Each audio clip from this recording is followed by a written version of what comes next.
To see how it all comes together in the field tonight, and looking forward to getting it started. Coach, thanks for your time, and good luck tonight. Thank you very much. It's exciting to be back. All right, we are armored up, ready to hit somebody tonight. Game time coming up, and more of our pregame right after this. This is Derek Fees with APAC Kansas Shears Division. You know we do big projects, but we also want you to know we can help you with parking lots, driveways, and other projects at your home or business. Asphalt or concrete, we're here to help. Call APAC today at 620-662-2112. New Felt Flooring, proud supporter of Buhler High School activities. We are your experts for all your floor covering needs. Please make an appointment to visit us at 110 West 2nd, downtown Buhler, or give us a call at 620-543-2274. Go Crusaders!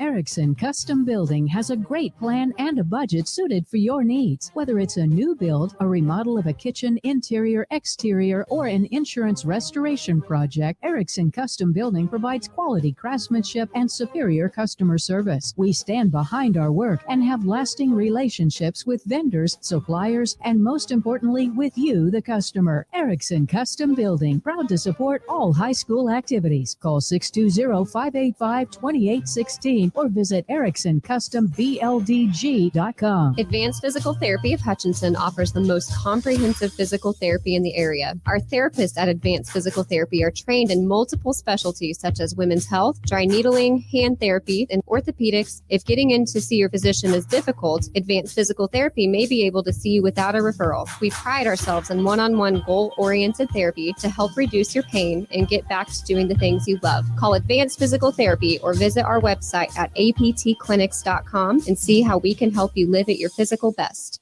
Allen Samuels and Hutch is proud to support our community and local businesses, and we promise to continue to do so. Follow us on Facebook and join in our weekly giveaways.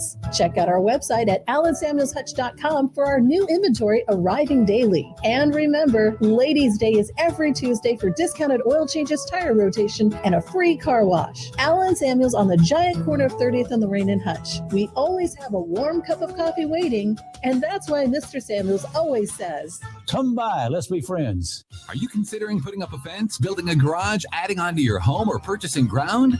For all your surveying needs, contact Alpha Land Surveys in Hutchinson at 620-728-0012 or go to alphalandsurveys.com. Crusader football on HKFM.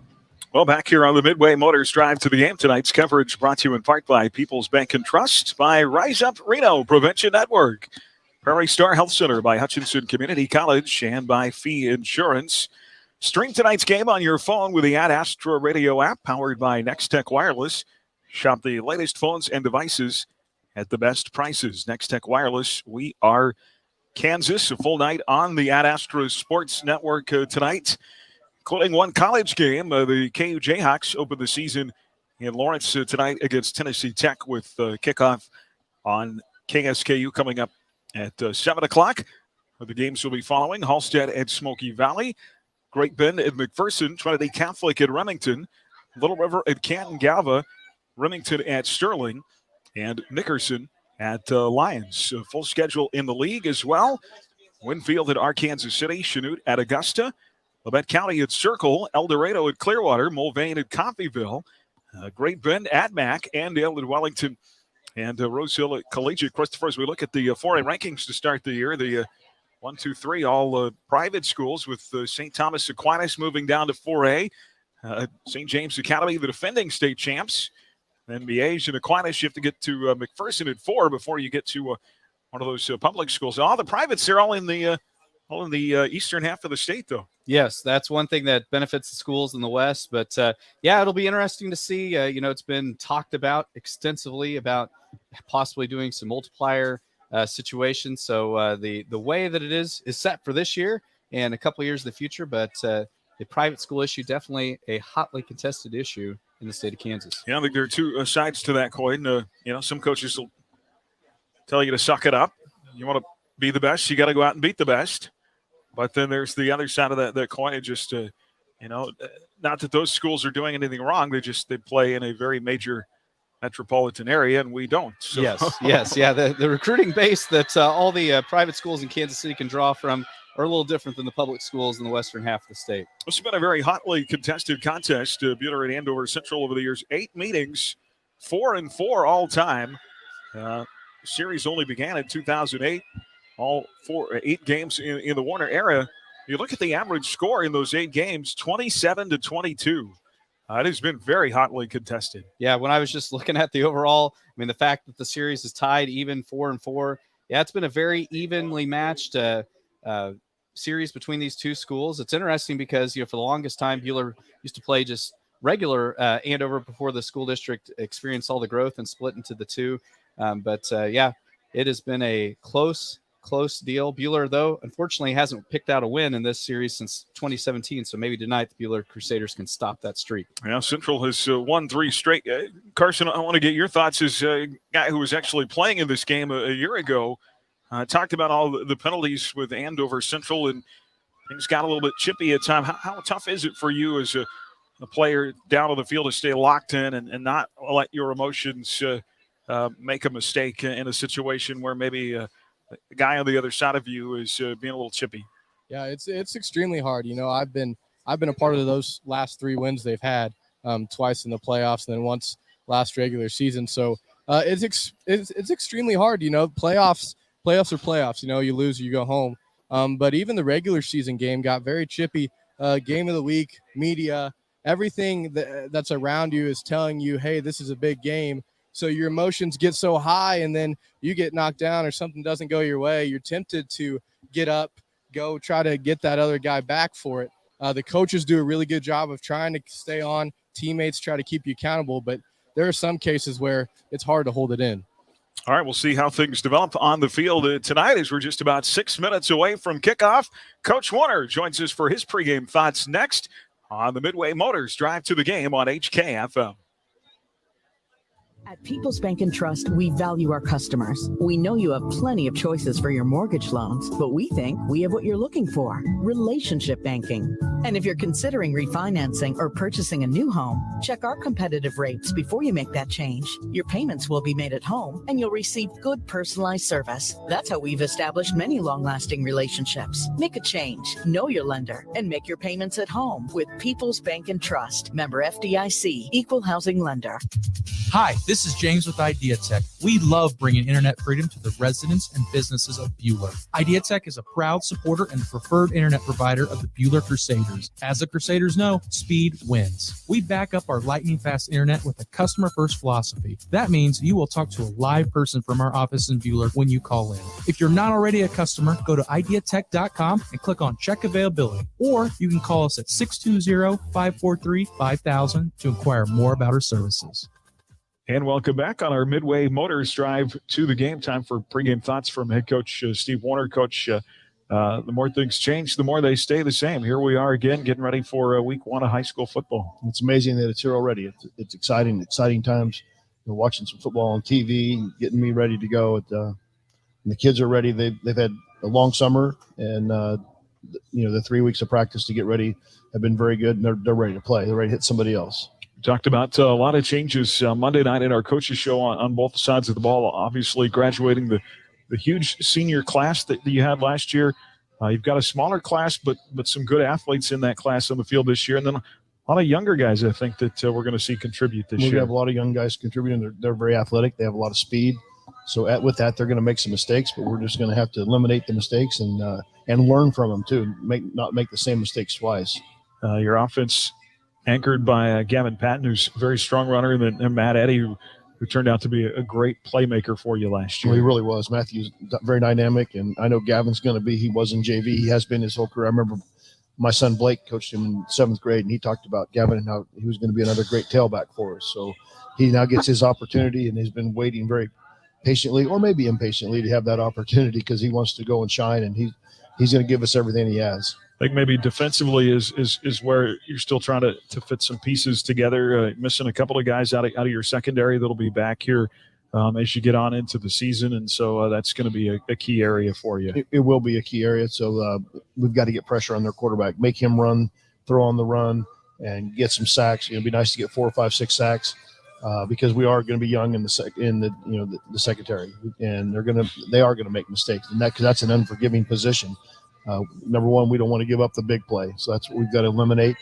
And a lot of that will be because we can get pressure on the quarterback. Yeah, I think two big differences. You look at that playoff game with Andover Central last year. Number one was the turnovers, and number two was the dominance of their defensive line. Most of those guys are gone, but still at the end of the day, you guys have to take care of the football. That's right, and you always ask me what's the key to winning, and it is turnovers, and it's just situations like that.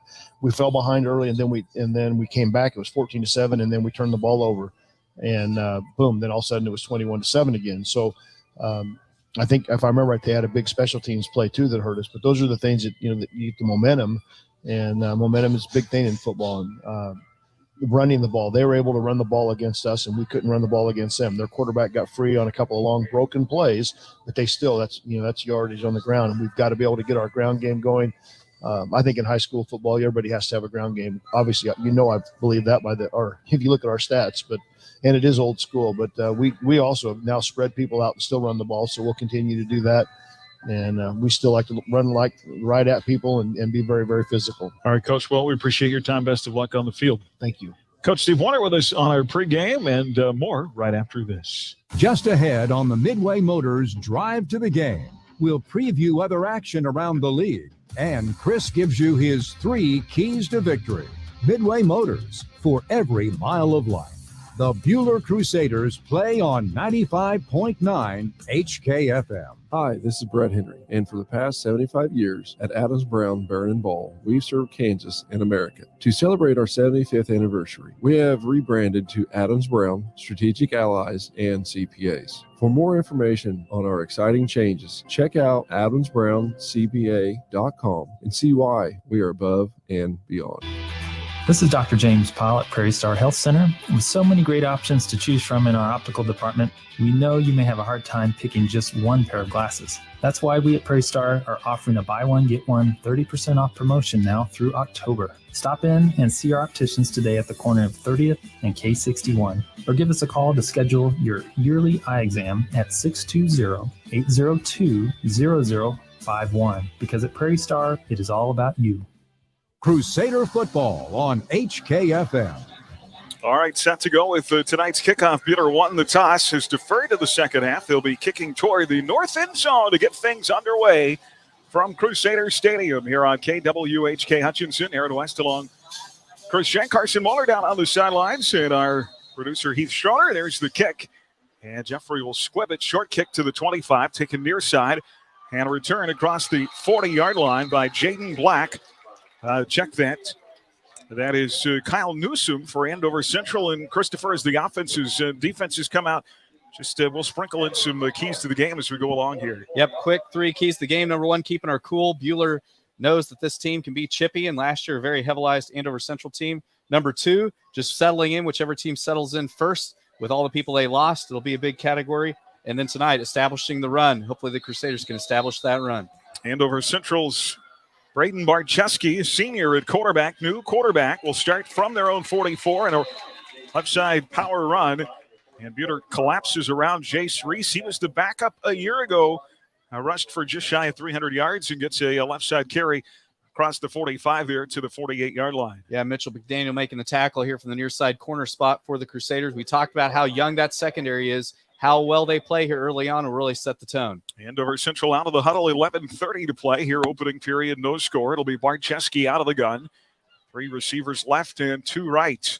They work out of that spread offense. They'll put a receiver in motion from right to left. They go up far side. It is bobbled and incomplete at the 20-yard line. Good coverage down that far sideline. It's a new Jaguar over there, Drew Veach, who moved in from El Dorado, the intended target. Yeah, and Mitchell McDaniel again on the stop for the Crusaders. He was the corner on the far side.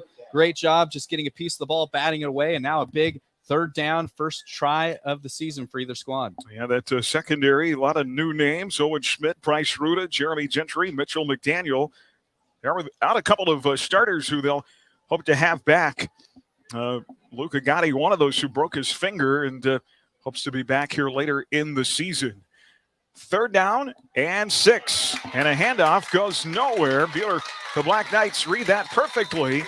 And a loss of yardage back to the 46-yard line. It'll be fourth down, a loss of 2. Yeah, big Alex Lee, one of the senior starters up on the D-line, making the stop from the defensive end position, and it'll force Andover Central to punt away on their first possession of the year. Well, also, of course, Buhler's defense over the years has hung its hat on stopping the run. Great job there by the Black Knights. Yeah, great way for the Crusaders to really kind of settle in, going 3 and out. First time the defense is on the field. Andover Central will get set to punt the ball away from their own 35-yard line. This is Isaac Say doing the kick. It is a high kick. Matt Eddy back to return. Not very returnable as it angles out of bounds just shy of Buhler's 20-yard line. They'll start on offense. First and 10, Jeffrey Neal will get his first start. The junior, 6'1", 195. Gavin Patton, Braden Gentry in the backfield. Matt Eddy, Austin Rogers. Also talk about Jace Henderson at tight end this year, and a whole new group of personnel out there for Buhler. Yeah, so it'll be interesting to see how this offense goes with all these new faces. 10:29 to play in the first. Buhler from their own 23-yard line. And Jeffrey Neal wants to pass on first down. One-on-one coverage to the far side at the 50, and it is caught, hauled in on the far side. First down in Jaguar territory. Crusaders got one-on-one coverage on the far side, and who else but Matthew Eddy. Great job breaking past the defender. He really had to work for that catch because Andover Central's corner on the far side did a great job going step for step, but the Crusaders are in Jaguar territory. All the way down to the Jags 37. That is a pass of 40 yards. First and 10, Jeff Neal 1 for 1 on the season with what a throw and what a catch by Matt Eddy. And Andover Central's 37. They'll hand it off on the ground. The hard-running Gavin Patton, who is a north-south runner on the right side, a short gain, gets up to the 36-yard line. Well, so far for the Crusaders, 2 plays, 2 positive yard plays, and not a lot of a hole that time for Gavin on the inside run. Gains just a yard after that 40-yard pass from Jeff Neal to Matt Eddy. Buhler will break huddle, 9:31 to play first quarter. 0-0. Crusaders trying to strike first. They'll go with 2 receivers to the near side, wingback right side of the formation. Jeff Neal out of the shotgun. Double clutches, throws near side. It is caught at the 35. And brought down right there will be the fullback, Braden Gentry, who lined up that time of the wing. Yeah, they put Gentry out there in the flat. Nice catch out there, but Andover Central secondary really swarmed him under. Not much yards after catch, and so it'll bring up a 3rd and long now for the Crusaders. Well, Jeff 2 for 2 so far in the passing game, but a third down situation here. 3rd and 7 from the right hash mark of the 35-yard line. Buhler going left to right here in the first quarter. Some personnel changes. He's actually checking into the ballgame for the first time for the Crusaders. Will be Austin Rogers at the wide receiver to the near side, trips to the left. Jeff rolls out left, looking to throw. Now he steps up in the pocket, hit as he lets it go, and overthrown in the end zone off the fingertips of one of the Jaguar defenders. Jace Adler knocked it down in the end zone. It'll be 4th down. And so the Crusaders here, it'll be interesting to see. This is a spot on the field. They might go for it just because of the situation, because if you punt it, there's a good chance it's going to run into the end zone. But we'll see how much Coach Warner wants to take a risk here, actually checking into the game. Yeah, we'll see. That's always, your punter and your quarterback being the same guy. You can kind of disguise some things. They are lined up to go for it with Jeff out of the gun. 2 receivers left, 1 to the near side. Matt Eddy one-on-one on this near side. And a quick throw to the near sideline and a first down as Matt Eddy comes back to the ball at the 22, and he's got 2 catches and 2 first downs. Well, Matt Eddy looks like Wes Welker out there. He is just so steady, and if the ball is anywhere in his neighborhood, he's going to make the catch, even if it's traffic. That was a well-thrown ball. He put it right behind where the corner couldn't get to it. Eddy made a play, and the Crusaders have a 1st and 10. Yeah, you see a lot of spread here. Look here for the Crusaders. Braden Gentry right now is trying to get a new helmet. His chin strap broke. All right, 1st and 10 at the 22. Matt Eddy already with 53 yards receiving. Jeff Neal in the option is going to cut inside across the 20. Still on his feet. He's a tough guy to bring down. Gets across the 15 down to the 14-yard line and picks up about 8 yards on that 1st down run. And with that option keeper, the Crusaders now are in the red zone for the first time of the 2022 season. You heard Coach talk about it in his pregame chat. They're going to run a ton of option this year. That's a good call. Now, Jeffrey Neal having to check out because his helmet popped off, so they're going to be bringing in Brendan Skripsick, the sophomore, to take the snap here. It'll be 2nd down and 2, 7:49 of the first quarter clock, a no score. Buhler driving toward the north end zone at a packed house here on opening night at Crusader Stadium. And Buhler will line up in the familiar power I with Skripsick under center, and he hands it off. And a carry up the middle across the 5. It's going to be down to about the 2-yard line where it's going to be 1st and goal. What a hard run that time by Gavin Patton right up the gut. Gets the Crusaders now at their first and goal of the season. Great hard running in between the guards that time by Patton. Boy, even I knew that was going to be a running play with a new quarterback in there quickly as Jeff Neal will be able to come back now on the field. Yeah, great play call, and the Crusaders looking to draw first blood here in tonight's contest. Buhler with a 1st and goal to go at the 2-yard line at the 7:14 mark in quarter number 1. Set up at the far side hash mark. He'll line up 3 backs behind Jeff in the backfield. Hand it off to the tailback who squirts through for a touchdown. Gavin Patton. Touchdown, Crusaders. Well, the first of many for Patton this year. He had 3 touchdowns coming into the season in his 4th career. And the Crusaders take the first lead of the season with that carry. And what a great run and a great way to establish some confidence for this Crusader squad. They play 77 yards on the touchdown and a 2-yard run for Gavin Patton as Jeff Neal, who has the career mark for extra points in a game, will come on to kick it from the 10-yard line out of the hold of Logan Briner. New snapper this year in Ty Goins, and the kick is low, and it's no good. So Buhler misses the PAT, 7:02 to play in the first, 6-0. Crusaders on top. Back after this from the Allen Samuels broadcast booth on HKFM. What do you look for in an insurance company? Hello, this is Brad Patton from Wade Patton Insurance. If you're looking for sound advice, dependable service, and the careful evaluation of your family's insurance needs, you should give us a call. At Wade Patton Insurance, we specialize in personal service. Your agent that evaluates and sells you your policy is the same agent that will be there answering questions and providing sage advice when you need it. So if you're looking for personal service from an accessible agent, check us out online or give us a call at 620-662-5469. If you're looking for a late starting college class, Hutchinson Community College may have what you need. It's not too late to get enrolled. We have classes starting throughout the semester. Call 620-665-3535 or email myfuture@hutchcc.edu today. If you're getting ready to buy or sell land, start a building project, or have a property line in question, call Alpha Land Surveys. With over 30 years of experience, you can trust Alpha Land Surveys. Call 728-0012 or go to alphalandsurveys.com. Crusader football on HKFM.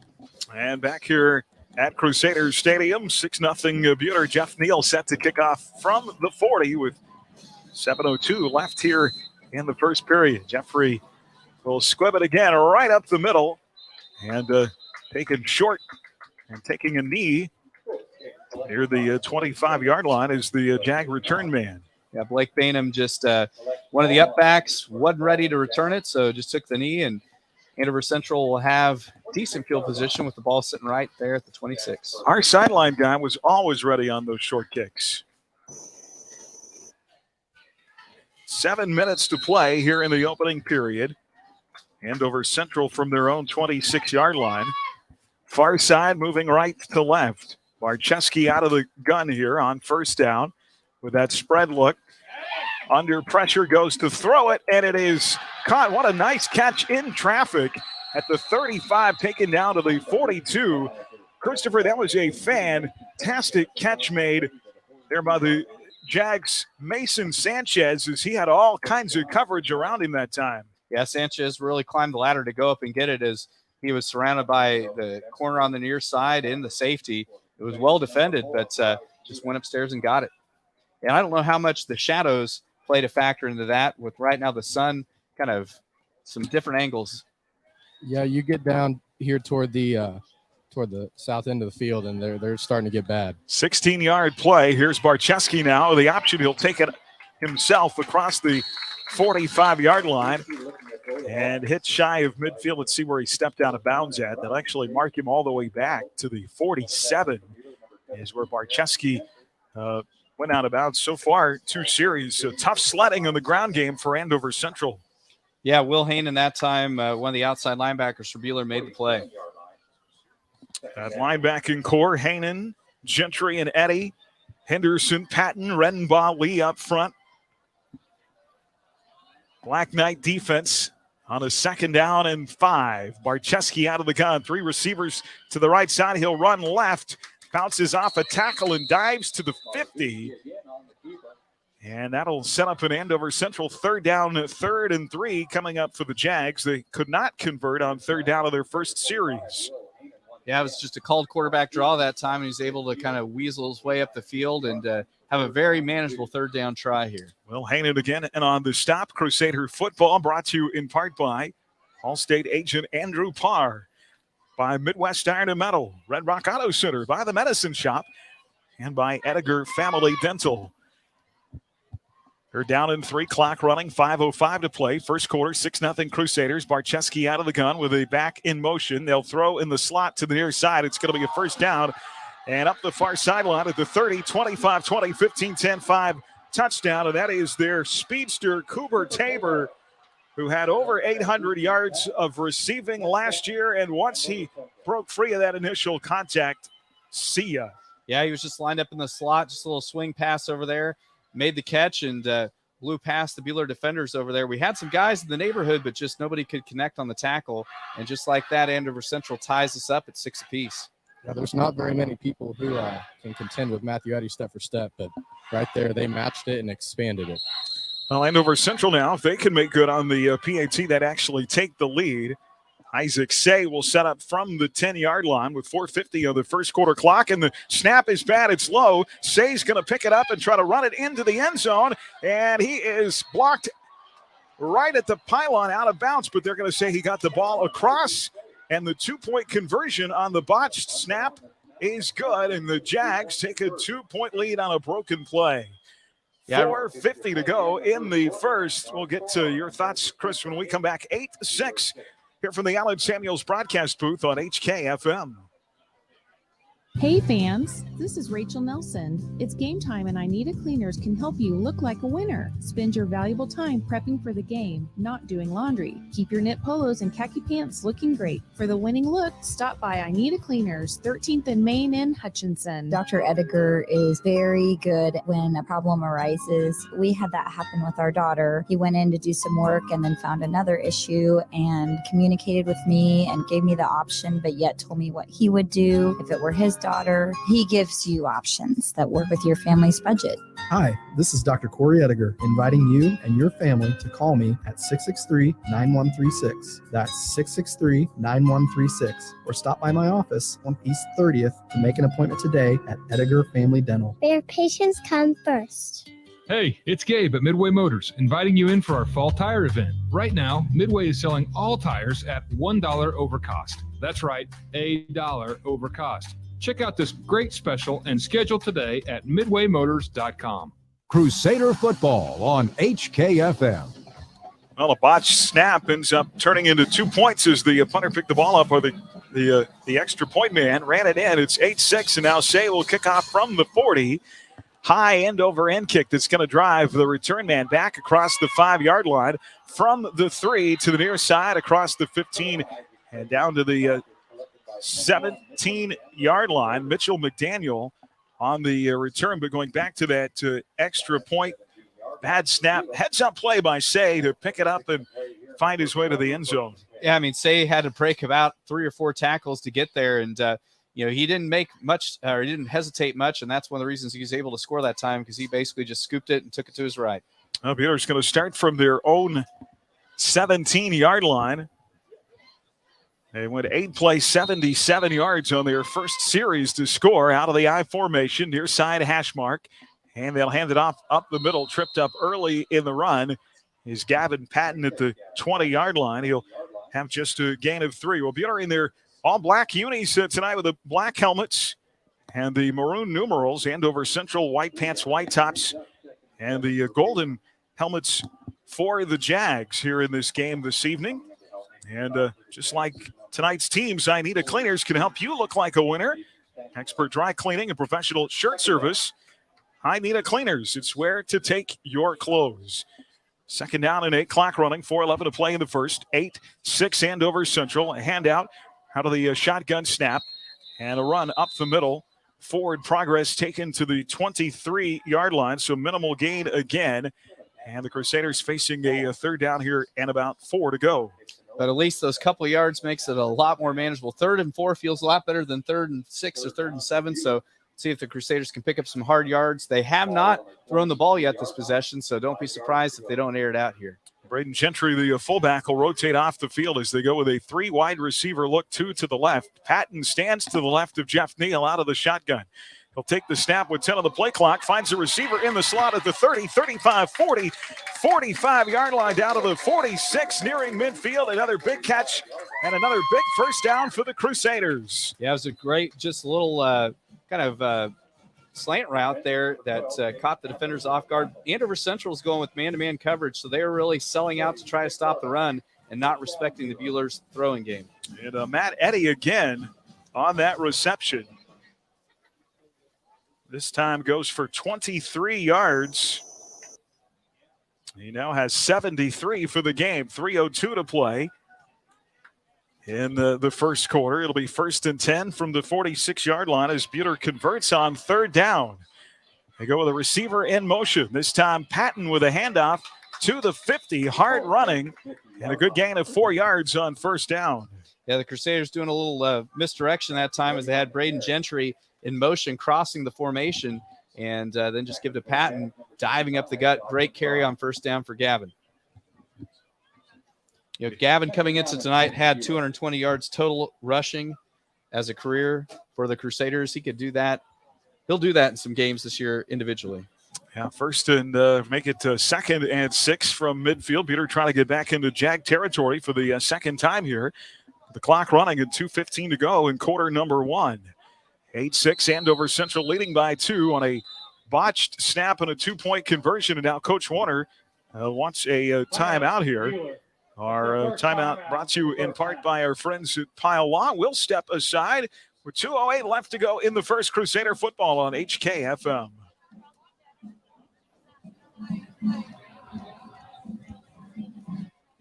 This is Mitzi Widener at Prairie Star Health Center. We have been trusted by nearly 500 businesses in Reno County and surrounding areas for their occupational medicine needs. From pre-employment physicals, drug screening, to work comp situations, we have the experience and the team to help your employees and your business. Contact me today at 620-802-0039 to schedule a consult and help your company become happier and healthier in 2022. Because at Prairie Star, it's all about you. Crusader football on HKFM. And back here at bright sunshine, still right in front of us on the west side of the stadium here. As we get later in the year, that sun will be down by kickoff, but not tonight. It is sticky. 8-6 Andover Central by 2. Buhler facing a 2nd down and 6 at midfield. Again, they'll put a receiver in motion as Jeff is going to hand off. Here is Patton with a far side run across the 45 to the 42-yard line. Basically, it's the second time we've seen Coach Warner bring his tight end across and use Henderson as an extra blocker on that far side for Gavin Patton. Yeah, you're seeing a lot of teams do that now where they use basically the fullback and the tight end interchangeably. And so, yeah, Henderson lined up in the slot. They bring him across the formation, and he's a big body. You know, Henderson, 6'3", 255. He can move some people out of the way in front of him. That'll get him into Jag territory at the 43. 1st and 10, just $1:30 left here in the opening period now.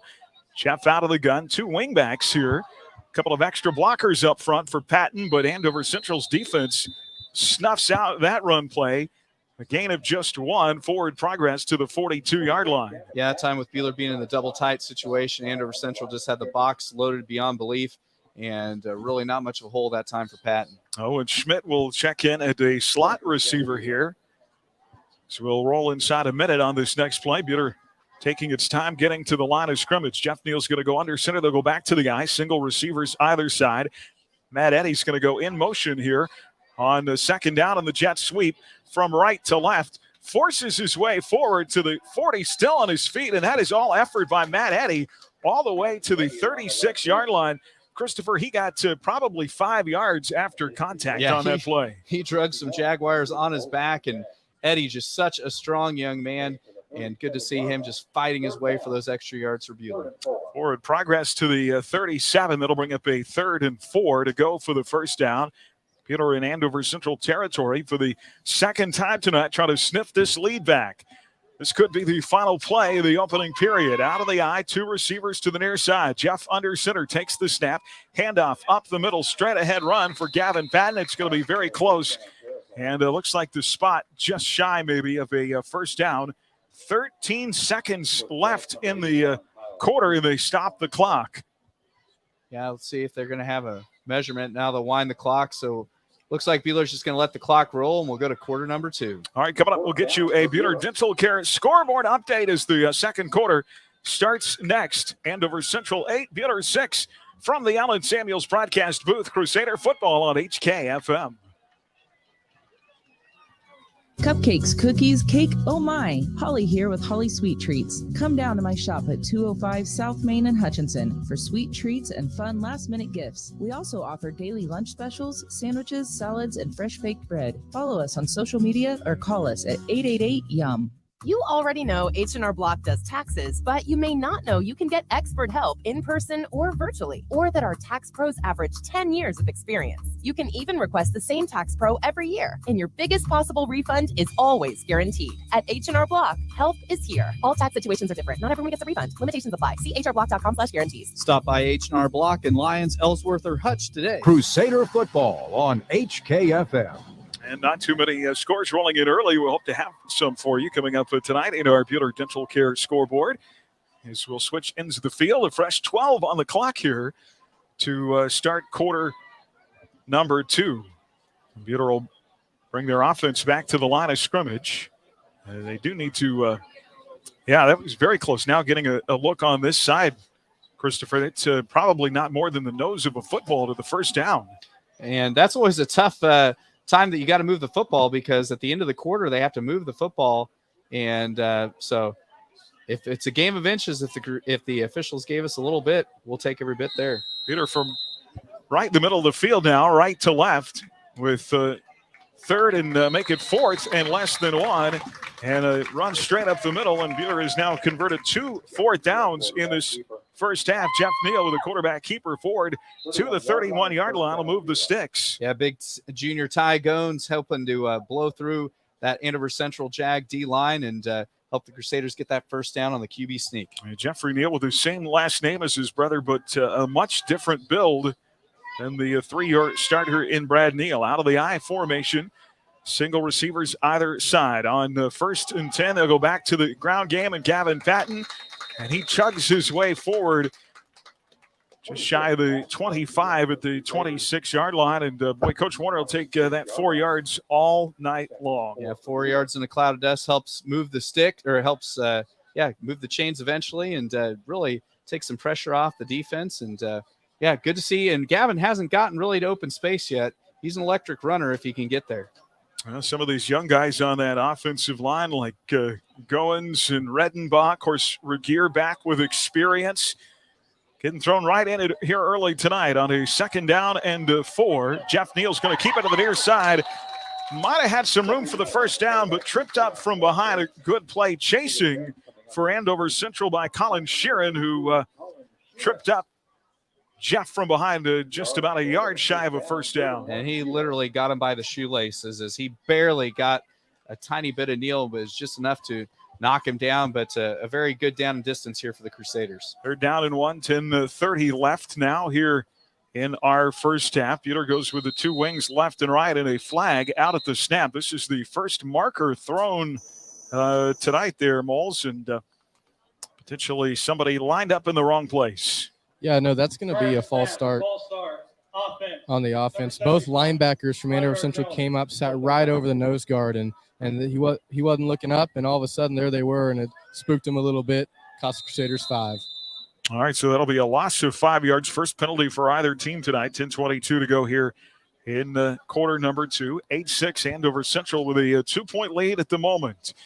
Jeff's out of the gun. They go with a running back and two wing backs. And play action. Jeff to throw, and boy, nobody downfield in the end zone where the ball ended up. Potentially that's intended for Matt Eddy, but well overthrown. Yeah, it was one of those things I almost maybe think it was even Henderson, but Henderson broke to the outside, and the ball was thrown long. But now Buhler with a definite go-for-it situation, because this would be one heck of a long field goal try. Boy, penalties can be drive stoppers, really change the momentum as we're looking at 4th down and 6 here. Buhler is 2 for 2 on 4th down in this half.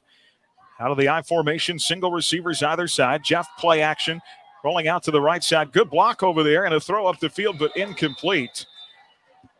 Yeah, I had a couple Crusaders out there on drag routes. It looked to be hard to see Gentry as well as Henderson, but neither guy really broke on the ball, and so the Crusaders will turn over on downs. Jeff had a nice block over there on the right side. Our great blocks on the field tonight brought to you by H&R Block. The pros at H&R Block provide the help you need at the biggest possible refund. Find the tax prep option for you at H&R Block. So Buhler cannot convert on 4th down, and they will turn the ball over, still trailing by 2. 9:59 to play in the second quarter. Andover Central will start from their own 27, up 8-6, and Barczewski works out of the gun with a receiver in motion. They'll hand it off. This is Reese straight up the middle. Just the second carry of the night for Jace Reese, the starting tailback, across the 30 to the 32-yard line. And he picks up about 4 on 1st down.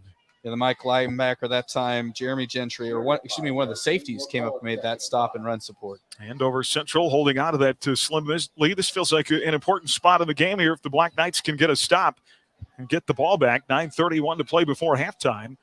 Barczewski works out of the gun with trips to the left side. And a quick throw in the slot to Tabor. He's got the first down. He'll be drug out of bounds across the 40, where a flag comes down at the end of the play. And they call him out of bounds at the 43-yard line. There is a flag on the far side of the field. I think it's going to be a hold on Andover Central. Yep, a hold on Andover Central, so negate that first down. And we talked about it. Tabor, one of those guys that anytime he touches the ball, it's dangerous for Buhler. So good to see that first down get wiped off the board. Well, in the 2 games against Buhler last year, we mentioned at the pregame, Andover Central had 27 penalties. That is their first tonight. Yeah, really, you think about it, Aaron, just across college football, high school football, pro football, there typically is a lot of penalties week 1 just because there's a lot of rust to knock off. So the fact both squads only have a penalty apiece, it's been a really clean game from that regard. All right, well, the penalty there makes it 2nd down and 7 at the 30. Ball moving left to right from the far side hash mark. They're going to go spread. Tabor will be in the slot to the near side. To his outside for the Jaguars will be Mason White. Single back in the backfield. They pitch it to Reese. Near side. Had a hole, and it closed up quickly. Thanks to Braden Gentry, who saved what potentially could have been a big run for Reese. Stops him at the 34. Yeah, it was a nice tackle made in space that time by Gentry. So the Gentry brothers helping out significantly on this defensive series. Yeah, literally 1 second I thought, Jace Reese has got some room to run, but Gentry closed up that hole in a hurry. So huge 3rd down now here. Let's see if the Crusaders can stop him. 3rd and 4 from the 33. Clock running at 8:44 to go in the first half. 8-6 Jaguars with Barczewski out of the gun. Good protection, sidearms it, and it is knocked down and incomplete at the 40-yard line. It'll be 4th down. Great job. Mitchell McDaniel timed it perfectly, came up and jumped the route, batted it away, and the Crusaders hold and force Andover Central to punt away. Braylon Kitterman was the intended target, a receiver So far, I know they have the big play to Tabor. Outside of that, Andover Central is still trying to adjust to new personnel. Not quite the firepower we saw in that playoff game last year. There's no doubt about it. Both these teams really kind of fighting each other to a draw. And I think Coach Warner and Coach Coles and the rest of the staff have got to be happy with how the Crusaders here are playing. All right, Say will punt it away from his own 23. Gets a good right leg into it. It's going to drive both Buhler's return man backwards. This one's going to roll all the way inside the 10. What a punt from Say. Back deep to return for the Crusaders, Mitchell McDaniel, and he could do nothing but chase after the ball as it rolled out of bounds inside the 10-yard line. I mean, that's a complete field field position flip there. I mean, great punt that time by Say, and now Buhler's got a long ways to go. Good thing is still plenty of time to try to do something here in this second quarter. Buhler's going to start at their own 7, 1st and 10, 8:25 to go in the second. Pinned close to their own 5-yard line. They'll bring it to the line of scrimmage with 20 in the play clock here. Out of the eye, Jeff Neal will survey the defense. And now another penalty. And another penalty marker on the field. I believe it's going to be on Buhler. Here on the near side. Boy, that'll put him back inside the 5-yard line. We'll see what it is from the official. Officials still talking it over. Crusader football tonight brought to you in part by Prairie Bank of Kansas, by Heston Bakery. Offense. 2 men lined up in the neutral zone. Erickson Custom Building, by Crusader Booster Club, and by Idea Tech. The penalty is on Buhler. Had a neutral zone penalty there. Yeah, we had 2 guys lined up in the neutral zone, so that's a pretty basic penalty that time. Luckily, it's just a half a distance.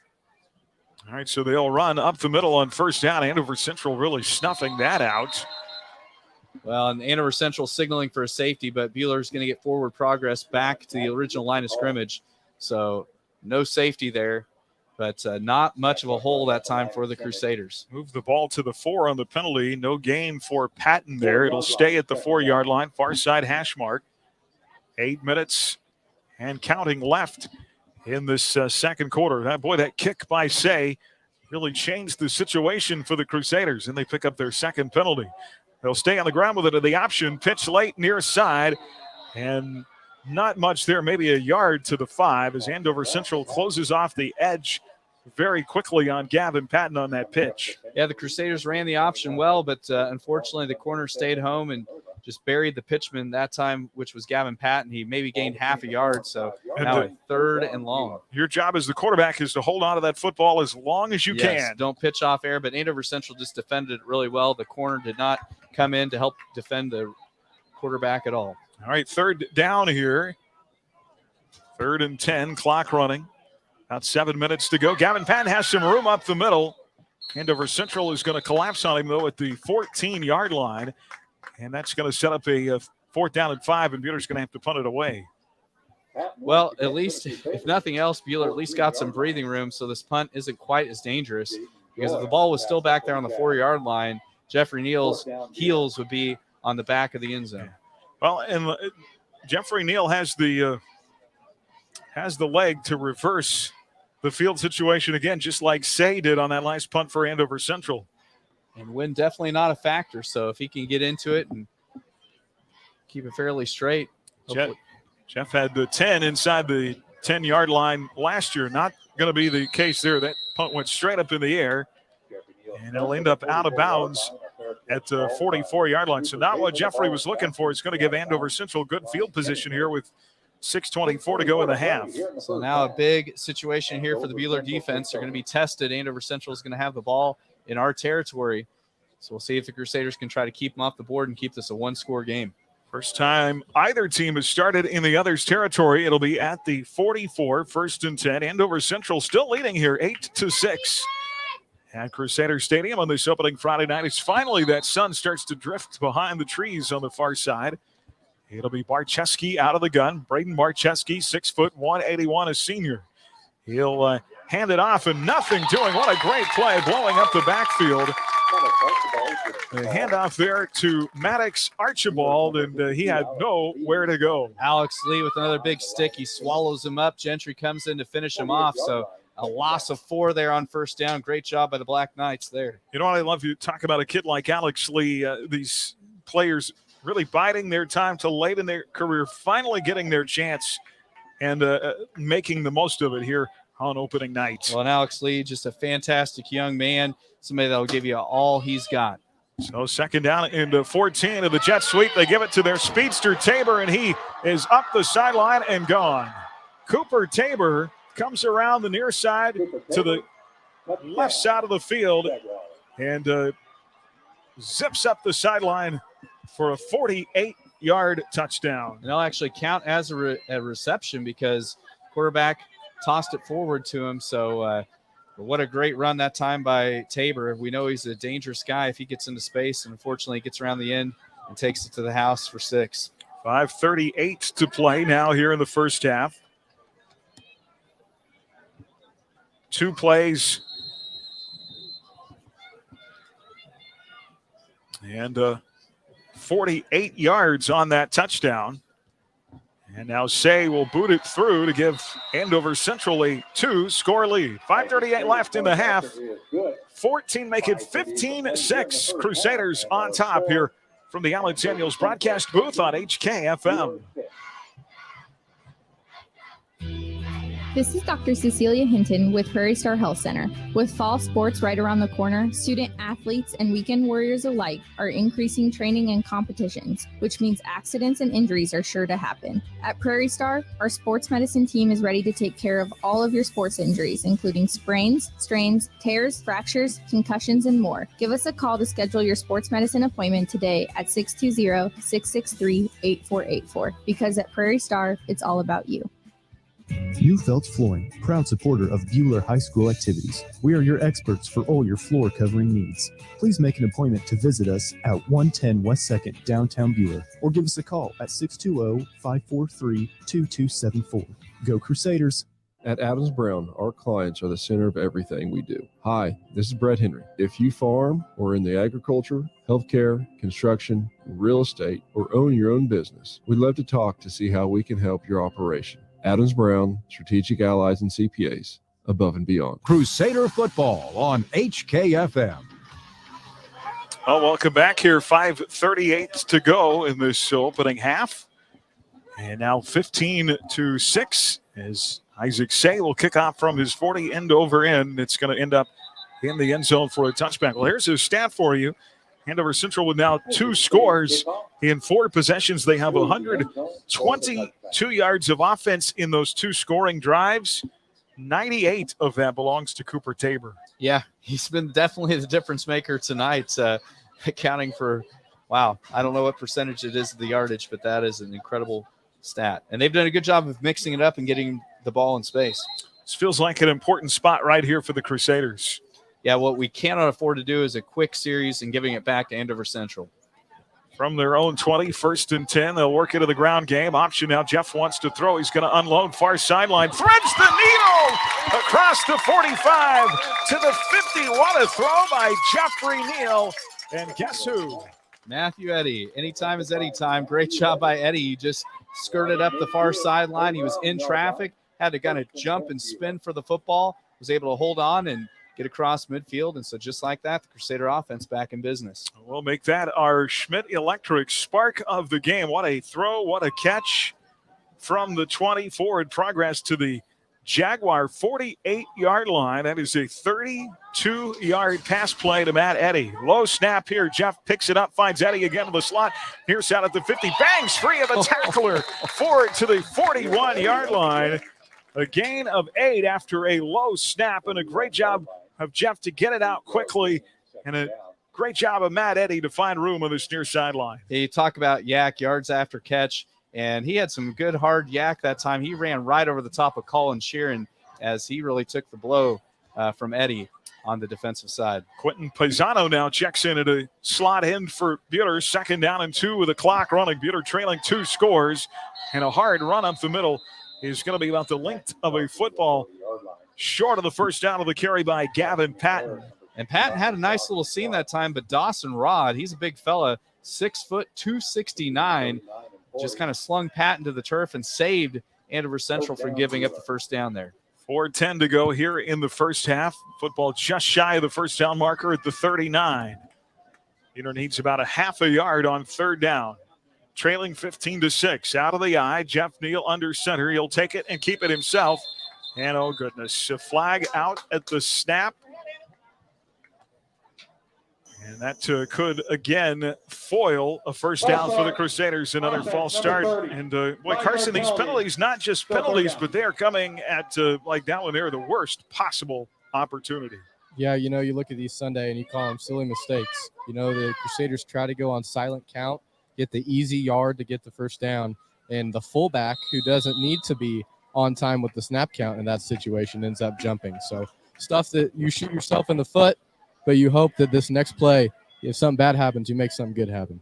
From the 45, it'll be 3rd down and 6. Jeff rolling out to pass, finds a guy far side. That is Braden Gentry the with fullback the who redeems himself from the penalty on the previous play in the first down to the 32. And a nice block downfield that time by Jace Henderson, really kind of occupying the corner over there. And so nice pitch and catch that time on the underneath drag route, and the Crusaders are back in business with the first down. That'll get a attaboy from Coach Warner. Actually, I think Warner's like, attaboy, but don't be offsides again. All right, option play. Jeff's going to keep it on 1st and 10 from the 32. He'll take it to the right side and across the 30 to the 29-yard line on the keeper by Buhler's junior quarterback. 3 minutes, 3 seconds to go here in the second quarter. Picks up about 3 on first down. And Buhler's in a great position. They can really take their time to try to grind out another score here before the half and not give the ball back to Andover Central with much time. 2nd down and 7. Jeff back to pass. Has plenty of time. He unloads, looking for Eddie in the end zone and broken up at the last second. Eddie had that touchdown. And Drew Veach, the transfer from El Dorado, came streaking in to knock the ball away at the last second in this near corner end zone. And also Cooper Tabor in on the stop. So 2 of the best skill position players for Andover Central involved on the stop, trying to stop Matthew Eddy. Yeah, Moles, I still thought he was going to catch the ball. Yeah, that's something we've seen from Eddie. If they throw the ball up, he's the one who wants to go catch it. They've moved Drew Veach and Cooper Tabor on the same side here these last couple plays just to single out Matt Eddy. It will be Tabor on Eddie on this near side at the 30. Jeff out of the shotgun. 3rd down and 7. And a far side run. Forward progress, well shy of the first down. That is Gavin Patton to the 26-yard line and a timeout here. Timeout brought to you by our friends at Piowa. 2:41 to play in the half. 15-6. We'll take a 30-second break here in the Allen Samuels broadcast booth on HKFM. As your American Family Insurance agent in Hutchinson, I'm looking out for what matters to you, even when nothing's wrong. This is Sheila Metzger, agent at the Sheila Metzger Agency. Call me at 665-0400 and let's talk about your insurance needs today. American Family Insurance. Are you considering putting up a fence, building a garage, adding on to your home, or purchasing ground? For all your surveying needs, contact Alpha Land Surveys in Hutchinson at 620-728-0012 or go to alphalandsurveys.com. Crusader football on HKFM. From McPherson tonight in the league, Mac leading Great Bend mid-second quarter, 13-0 in our Buhler Dental Care scoreboard. End of one in the heart of America. Sterling 21, Remington 8. Black Bears think they're going to be much better this year. Yeah, and that's something that Sterling get off to a good start. I know they kind of had a injury-riddled year last year, so good to see them get off to a good start. Well, 4th and 5. Coach Warner wants to go for it with trips to the near side. Jeffrey out of the gun. Has good production time. Throws over the middle. And batted and incomplete. And it'll be a turnover on downs. Austin Rogers had the catch sitting right there in the pocket at the 20-yard line. Looked like a Jag might have streaked by and got his hand in on that pass. Yeah, it was Mason White that came in and swiped the ball away from Austin Rogers. So it was a good look. It was just a little hook route right beyond the first down line to gain, and the Crusaders just weren't able to convert. Well, Buhler's been successfully moving the ball. They don't have a ton to show for it. 15-6 still. Penalties have come at not good times. Now the defense has got to come up with a big stop here. You don't want to go into halftime 3 scores down. Yeah, exactly. This is going to be a critical juncture here for Buhler. All right. 15-6. And pass and a crossing pattern over the middle from Barczewski, intended for Braylon Kitterman at the 35 on first down, incomplete. There in the coverage for the Crusaders is Mitchell McDaniel. Good to see McDaniel come up and make that big stick. He's a sophomore, just 5'9" and 155 pounds. Good to see him not afraid to make contact on the much bigger receiver from Andover Central, Mason White. There's a penalty marker down on that play. Holding called on the Jaguars. And that is going to move the ball all the way back to the 15-yard line. That's a massive penalty. And now if Buhler could maybe get a turnover here, perhaps it really would be a great equalizer. Yeah, they can get the ball back quickly. Still plenty of time. 2:33 to go before halftime. Barczewski out of the gun. 2 receivers near side, 1 to the far. Have a slot back set up to the right side. It's going to be Reese on first down. And Reese with a carry here across the 15 to the 16. So just a gain of a yard there. Yeah, met in the backfield that time by Braden Gentry. Let me ask you this. If you were Coach Derek Tuttle, are you playing conservative here to get to the locker room without making a mistake, or are you going to try and go for a big play at some point here? I have a feeling they're going to try to air it out here and try to break this thing open. But if Buhler can stop him here, don't be surprised if we don't burn a timeout. 2nd and 22, 4 wide receivers. Barczewski being flushed, and there's holding again, a flag in the backfield. Barczewski's going to run all the way up to the 30 and be chased out of bounds. But, boy, there's no doubt in my mind that's coming back. Yeah, the hold's going to be called on number 73, Cade Malcolm, 6'1", 234-pound lineman. He plays left tackle and just grabbed the heck out of Bodie Redenbaugh on that play. That's a big boy to grab onto, Bodie Redenbaugh. Yeah, Bodie's a kid that's better be pretty strong to try to stop Bodie. Bodie had facial hair in the womb. Well, the story I always like to tell about Bodie, he actually played youth football 2 grades above his actual class for many years and was the biggest kid on the team. So holding on Andover Central, their 3rd penalty of the night. And that's going to move the ball back to the 5-yard line. Clock has stopped here with 1:45 to go in the half. And looking at 2nd down and 32 now. So big down here. And if Buhler can get the stop, don't be surprised if we don't burn our 2nd timeout. Barczewski's actually going to take the snap from his own end zone, hands it off to Reese, hole up the middle. Reese breaks a tackle, breaks another tackle, still on his feet all the way up to the 30. Make it shy of the 30 at the 27-yard line. A nice run back to the original line of scrimmage. Goes 22 yards. Yeah, and he ran right over the top. Jeremy Gentry, one of the safeties for Buhler, tried to come up and run support, and he just got run over that time by Reese. So 3rd down and 10. We're going to have a timeout by Andover Central on the field. 15-6 our score. Another pile on timeout here. 1:19 to play before halftime. We'll take 30 seconds back after this. Crusader football on HKFM. Allen Samuels and Hutch is proud to support our community and local businesses, and we promise to continue to do so. Follow us on Facebook and join in our weekly giveaways. Check out our website at allensamuelshutch.com for our new inventory arriving daily. And remember, Ladies' Day is every Tuesday for discounted oil changes, tire rotation, and a free car wash. Allen Samuels on the giant corner of 30th and Lorraine and Hutch. We always have a warm cup of coffee waiting, and that's why Mr. Samuels always says, "Come by, let's be friends." Crusader football on HKFM. I'll come on at half time. Our This Week in Crusader Sports. We'll sit down for a chat with cross-country head coach Curtis Morgan. His team opened their season yesterday. Talk about how the other fall sports have done in this first couple of weeks of competition. Coming up at halftime tonight. 15-6 Andover Central. 1:19 to go in the half. Jags have the ball on a 3rd and 10 from their own 27. A play action for Barczewski, who throws it short on the near side. It's going to be a 1st down up near the 40-yard line on the pass to Drew Veach. And they mark him down at the 38. It'll move the sticks with 1:10 to go. Yeah, it was a little slip screen on the far side. The receivers on the far side did a great job of blocking and helping to spring Veach for the 1st down. And the Jags are going to get quickly to the line of scrimmage here with 27 to the play clock. Barczewski out of the gun, 58 seconds to go.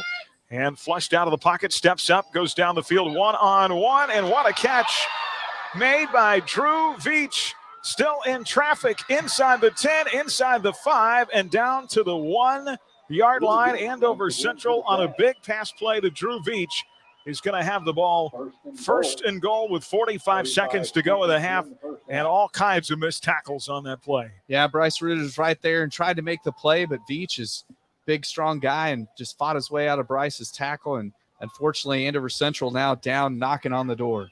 Another huge play, 61 yards on that pass from Barczewski to Veach. And the Jags up 15-6, leading by 8, could go up another touchdown on the keeper.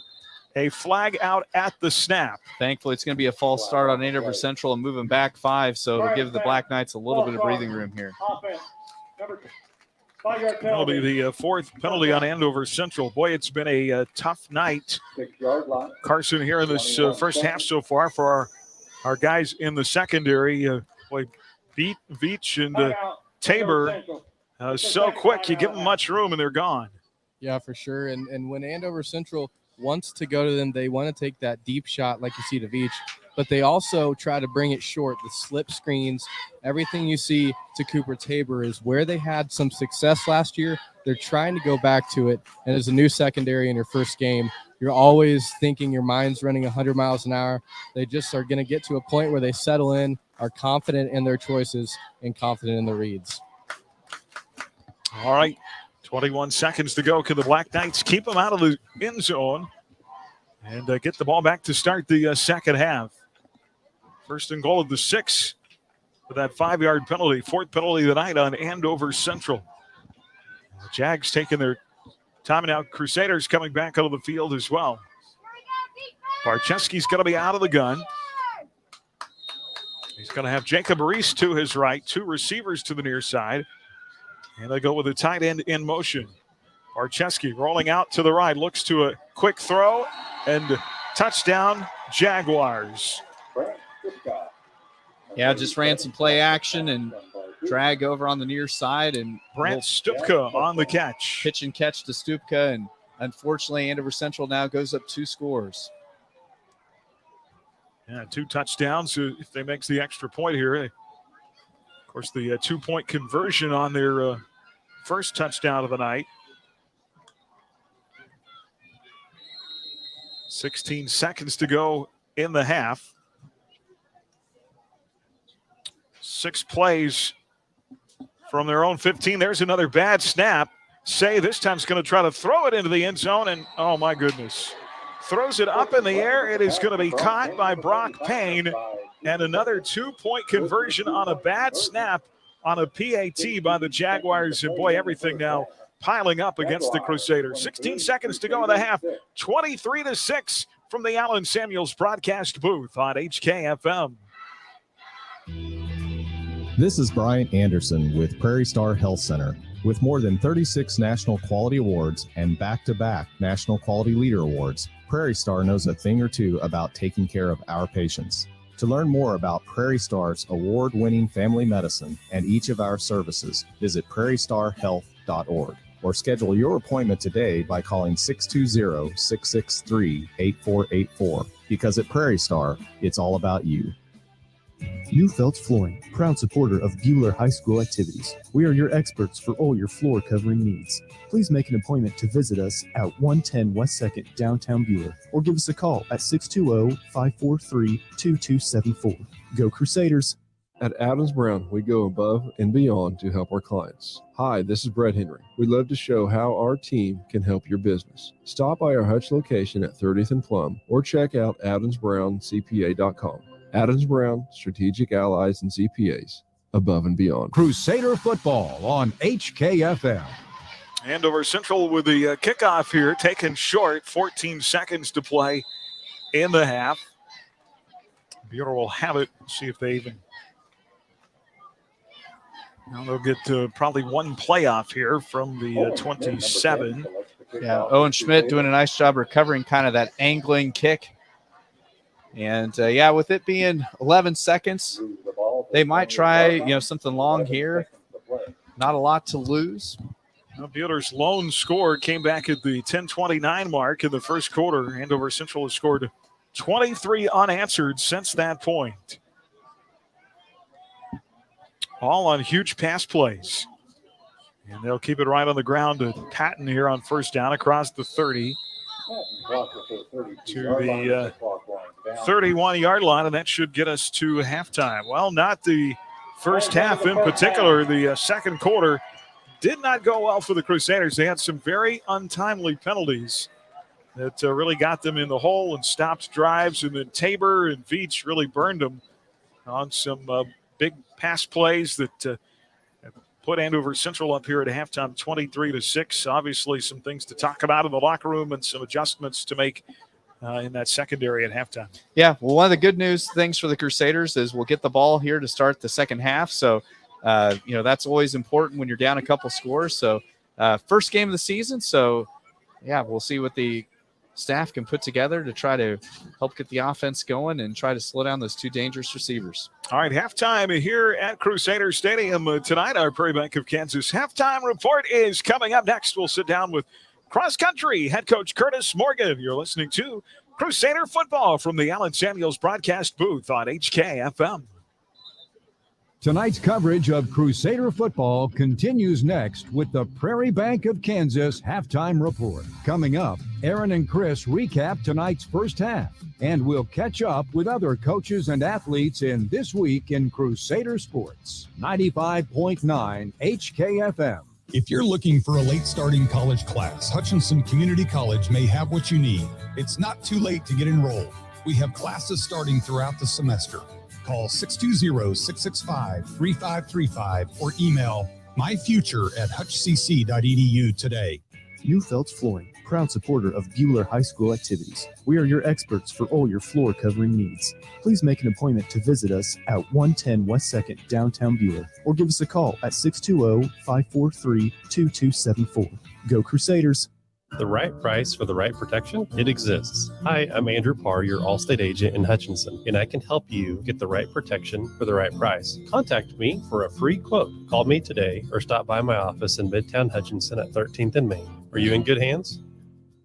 Rise Up Reno wants to remind parents of the importance of having conversations with your kids. One conversation goal you can practice is to show that you care about your child and their success. Young people are more likely to listen when they know you're on their side. Reinforce why you don't want your child to drink or use other drugs. The conversation will go better if you're open and show you care. Go to riseupreno.org for more conversation tips and resources. Rise up, Reno. Hi, this is Randy Gotti with the Buhler Booster Club. Please consider membership in our Booster Club to support all students at Buhler High School. Follow the Buhler Booster Club and the Buhler Crusader Closet on Facebook and Twitter to keep up to date with new arrivals and activity schedules. Have an appliance that doesn't work or a yard full of scrap metal and don't know what to do with it? Hi, this is Kathy from Midwest Iron, and you can save the environment and put a little money in your pocket by bringing it to us at 700 South Main. Call us at 620-662-0551. Midwest Iron, recycling for tomorrow's environment. And welcome back on our Prairie Bank of Kansas halftime report. This week in Crusader Sports, we dive into what's happening elsewhere with Crusader Athletics. Joined here at halftime by cross-country head coach Curtis Morgan. Coach Mo, thanks for some time. You guys had your first meet yesterday, so jumping in with both feet, and looks like a good start so far. Yeah, I was really pleased with the kids' efforts. Warmed up pretty well in the afternoon for when we got to the middle school. High school, the humidity levels were a little bit high in the morning, but kids ran well. We were pleased with how everything went. Yeah, absolutely. New season. I know you lost quite a bit of firepower on the boys' side, but I think still optimistic about things going into the year. Absolutely. You lose a perennial all-stater in Tanner Lindahl, and really Hayden Keller minus 1 year. I think he was all-state 3 years except for 1 year when he was injured. You lose two guys like that, and they're hard to replace, but our depth, I really like it this year. A lot of young kids. We're still young. It's amazing. We've kind of been on this run, and there's only – we've got 13 seniors on the team, but on the boys varsity team, there's only 2. Pretty impressive. Expectations are there. These guys don't want it to end with them. I'll tell you that. And our motto this year is nothing is given, everything is earned. And they've kind of adopted that throughout the summers. They put in the miles, and they're looking forward to having the target on their back this season. Yeah, your girls team fifth. I know you've got a lot of kids coming back there also. Yeah, absolutely. You know, our girls team finished fourth at state last year, and we returned 6 of the top 7. We're a little bit on the injured side to start the season right now. We had one sick yesterday at the meet, and one kind of with some ankle issues. She ran, and then another one that just got out of a boot last week. So, you know, a little bit of early injury issues there, but the depth and the talent is there. We finished 5th, but everybody ahead of us is 6A and 5A. And so I'm pretty pleased with how the year started with the girls that we put out there varsity-wise. Yeah, absolutely. And I know you'll have some tougher meets on the schedule here, just trying to get your kids acclimated to that tough competition that they'll obviously see in the postseason, and be fun to see how they stack up. Yeah, absolutely. My philosophy is if you want to run faster, you got to run against faster competition. So we don't like to shy away from competition. That's why we like to start in Great Bend. I mean, we're a 4A school. McPherson's a 4A school, and the other 8 schools there are 5 and 6A. And they're good 5 and 6A teams. Next week we head to Wamego for get to see the state course, but top teams in the state are going to be there. Again, good competition for us to see. We like to see them a little early on, just kind of get a feel for the course, but I feel pretty confident in where we're at training wise. And I think the sky's the limit for both of these teams as we go throughout the year. Coach, we appreciate your time here, and good luck this season. Okay. Hey, I appreciate you having us on. All right, head coach Curtis Morgan, cross country. They'll continue next week with competition. We'll have more of our halftime coming up right after this. More of the Prairie Bank of Kansas halftime report is coming up after this. Prairie Bank of Kansas, your locally owned full-service bank since 1886, 95.9 HKFM. The Buhler Crusaders play here. Rise and shine. It's daylight time and time to go to your happy place. Your Hutchinson Daylight Donuts are open in 2 great locations to help you get your morning started off on the right foot. Pine cones, fritters, long johns, twists, cake donuts, and of course the classic glazed donuts, and many others waiting for you with either an ice cold milk or a freshly brewed hot coffee. Made from scratch each morning at 1435 East 30th and 305 North Main Street. 2 great locations with the best donuts in town to help you start your day. Online at HutchinsonDaylightDonuts.com. Winter has arrived and getting out of a warm bed can be tough on cold mornings. Make it easier with the New-Tone heat lamp or heater exhaust fan combination for your bathroom. You'll have energy-saving warmth and instant comfort in your small or large bathroom without adjusting the thermostat. They're easy to install and prices start at $50. Plus, add a 15, 30, or 60-minute timer. Call us today at 620-662-0531 or stop by Sunflower Electric at 100 West 2nd in Hutchinson. At Fee Insurance Group, we've been working side by side with our clients for more than a century, helping them prepare for the unexpected and supporting the teams, schools, and communities we all care about. Fee Insurance, forward together. As your community bank, Prairie Bank of Kansas is always looking for ways to make banking more convenient, like e-statements. Eliminate the need to file your monthly statements. Now you can be notified the moment your statement is available and easily access it online. Sign up for e-statements online at prairiebankks.com or visit one of our locations in Stafford, Buhler, Inman, or Hutchinson.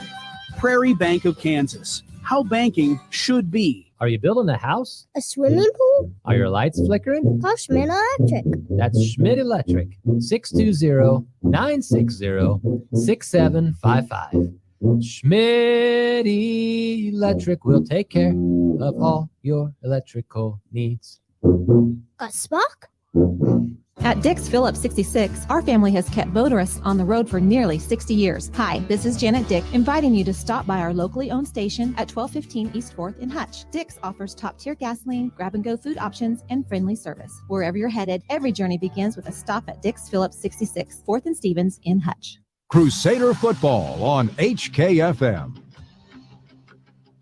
Well, back here from Crusader Stadium, our Prairie Bank of Kansas halftime report. Crusader football tonight streaming on the Ad Astra Radio app, powered by Next Tech Wireless. Shop the latest phones and devices at the best prices. Next Tech Wireless, we are Kansas. 23-6 here at halftime. The Crusaders trailing the Andover Central Jaguars. Jags scored 23 unanswered in that first half. Buhler struck first. 7:02 to play in the first quarter on a 2-yard touchdown run by Gavin Patton. The extra point no good for the Crusaders. 8 plays, 77 yards. And led in 6-0. Andover Central answered right back. They go 4 plays, 75 yards, a 50-yard touchdown strike from Barczewski to Cooper Tabor. A botched snap. They go for the 2-point conversion and convert 8-6. With 4:50 to go in the first half. Later in the first quarter, later in the second quarter, Andover Central gets a good position at the Buhler 44-yard line. They go 2 plays, 48 yards. Tabor with a 48-yard catch. Extra point is going to make it 15-6. And then right there at the end of the half, a 6-yard touchdown play from Barczewski to Brant Stupka. Again, the 2-point conversion is botched. Or rather, the snap botched on the PAT. They convert on the 2-point conversion to make it 23-6 here at halftime. And it's kind of some things adding up in that first half. Penalties on Buhler, although there haven't been many, only 3. They really stalled drives that were going. And then the speed down the sideline of Veach and Tabor for Andover Central. Yeah, really the difference in this tonight's game has been you think about those penalties on the possession when Buhler was driving and had the chance to get their second score of the night, and a penalty negated a first down. And like you said, there's a couple big pass plays. Those have really been the difference in the game because statistically these two are almost dead even. And we say big pass plays. They haven't been huge throws by Barczewski. Most of it has been short underneath stuff in space. And a lot of it is Tabor just making guys miss, really shifty, really fast. And boy, once he gets just a little bit of room, he takes off. Yeah, his longest run was actually just a little push pass where, he just made the reception directly in front of the quarterback and then just got around the end and made Buhler pay. And yeah, about their longest downfield pass play was the one to Veach along the far sideline. But even then he had to, he went through quite a few Crusaders to get to the end zone. All right, so if you're Coach Coles with that defensive whiteboard in the locker room, talking about those receivers making moves in space, how are you and your defense going to counter that in the second half? Well, big thing, worried about those backs coming out of the flats, and that's going to put a lot more pressure on your outside linebackers. You're going to have more help from them because in one-on-one situations, that puts a ton of pressure on 2 sophomore corners. So going to need the outside linebackers to really help and really count on that D-line to start getting some more pressure because that's one of the things Barczewski's had a lot of time to throw tonight, and that's enabled him to have some of the success through the air. All right, Christopher, you got some first half numbers there. Let's take a look at what the two teams did in the first half stat-wise. I want to thank Ethan Ricker, as always, doing a great job statistically for Buhler. Total offense, very even here at the half. Andover Central with 229 yards compared to Buhler's 210. Buhler actually almost doubling up Andover Central in total number of offensive plays. Buhler's run off 33 compared to Andover Central's 18. But the big difference, they are averaging 12.7 yards a play compared to Buhler's 6.5. Through the air in the first half, Barczewski going 6 of 9 in the first half for 190 yards and 3 touchdowns compared to Jeffrey Neal. He went 7 of 12 for 129 yards. So Andover Central averaging over 30 yards per reception. On the ground, Buhler has the decided advantage with 81 yards on the ground compared to Andover Central's 39, but Andover Central averaging a few more yards per rush at 4.3 compared to 3.9. Individual numbers on the ground, Gavin Patton, 15 carries for 55 yards and a touchdown. For Andover Central, their leading rusher at the half is Jace Reese. He has 6 carries for 34 yards. Also, in the receiving corps tonight, Matthew Eddy, 5 catches for 115 yards. Braden Gentry, 2 catches for 14. And leading receiver for the Jaguars, Cooper Tabor, no surprise there, 2 catches for 97 yards, both of them going to the house for touchdowns. Also with a couple big catches tonight in there is Drew Veach with his 2 catches for 71 yards. All right, more coming up. 23-6 here at half. This week in Crusader Sports on our Prairie Bank of Kansas halftime report on HKFM. Hey, it's Gabe at Midway Motors, inviting you in for our fall tire event. Right now, Midway is selling all tires at $1 over cost. That's right, $1 over cost. Check out this great special and schedule today at midwaymotors.com. Hi, this is Buhler head football coach Steve Warner. If you'd like to stay connected with what's going on within our program, I'd like to invite you to sign up for the Buhler Football Weekly Roundtable. It's a newsletter emailed weekly to Buhler High School football supporters. To sign up for the Football Weekly Roundtable, just send an email to crusadersrt@gmail.com. That's crusadersrt@gmail.com. Enjoy always homemade favorites and weekly specials at Water's Edge Restaurant and Catering in Heston. It's simply the best for comfort food classics or unique seasonal flavors. Check out their Thursday night specials and customizable catering options too. Open Tuesday through Sunday. Follow them on Facebook and view the menu at watersedgeheston.com. With dine-in or curbside to-go service, they've got your cravings covered morning, noon, and Thursday night. Well, back here at halftime tonight, second half coming up between the Crusaders and Andover Central. Our This Week in Crusader Sports, Buhler Cross Country opened its season yesterday at the Great Bend Invitational. The Buhler boys placed 4 runners inside the top 15 and earned a second-place team finish. Caden Lawrence was the top finishing Crusader, placing 4th with a time of 16:57.7. Lane Whistler set a new PR, finishing 8th with a time of 17:26.4. The Crusader girls raced to a 5th-place finish. Lindsey Warner and Kristen Hamby both earned top 15 spots. Buhler Tennis has grabbed 2 second-place finishes and 1 first-place finish in 3 meets this season. At Thursday's Mays Invite, the Crusaders narrowly missed the top spot by 1 point. In 1 singles, Olivia Frederick placed 3rd. Kaylee Hamby was also 3rd in 2 singles.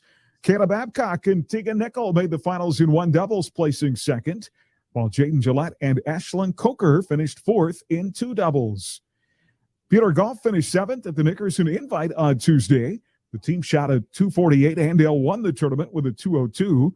The Crusaders were led by Juliette Shank and Ava Wall, who finished in a tie for 23rd. Volleyball went 1-1 Tuesday at the Rose Hill Triangular, earning a win over Rose Hill, but falling in 2 sets to Collegiate.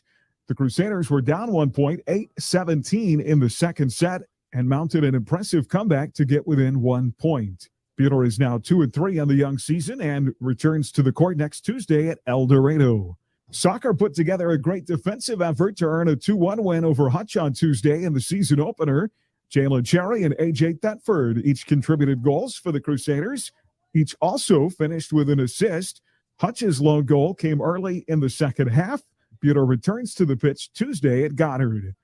This weekend, JV Tennessee and tournament play at Conway Springs on Saturday. On Monday, the JV and freshman football teams open the season at Andover Central.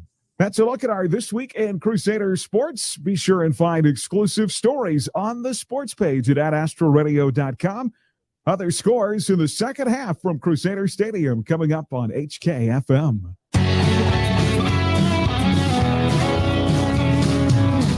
We're here to keep you rolling. Rod's Tire and Service. Crusader football on HKFM. Well, hi, everybody. Welcome back to Crusader Stadium as we get ready for tonight's second half there at West. Chris Shank, Carson Muller, Pete Schroeder at Master Control, our producer-engineer tonight. Buhler will have the ball to start the second half. Andover Central set to kick from their own 40. Looking for something positive here to start this second half as Isaac Shea will kick off from his 40 toward the north end zone. It's turned into to be a nice night here with that sun finally going down.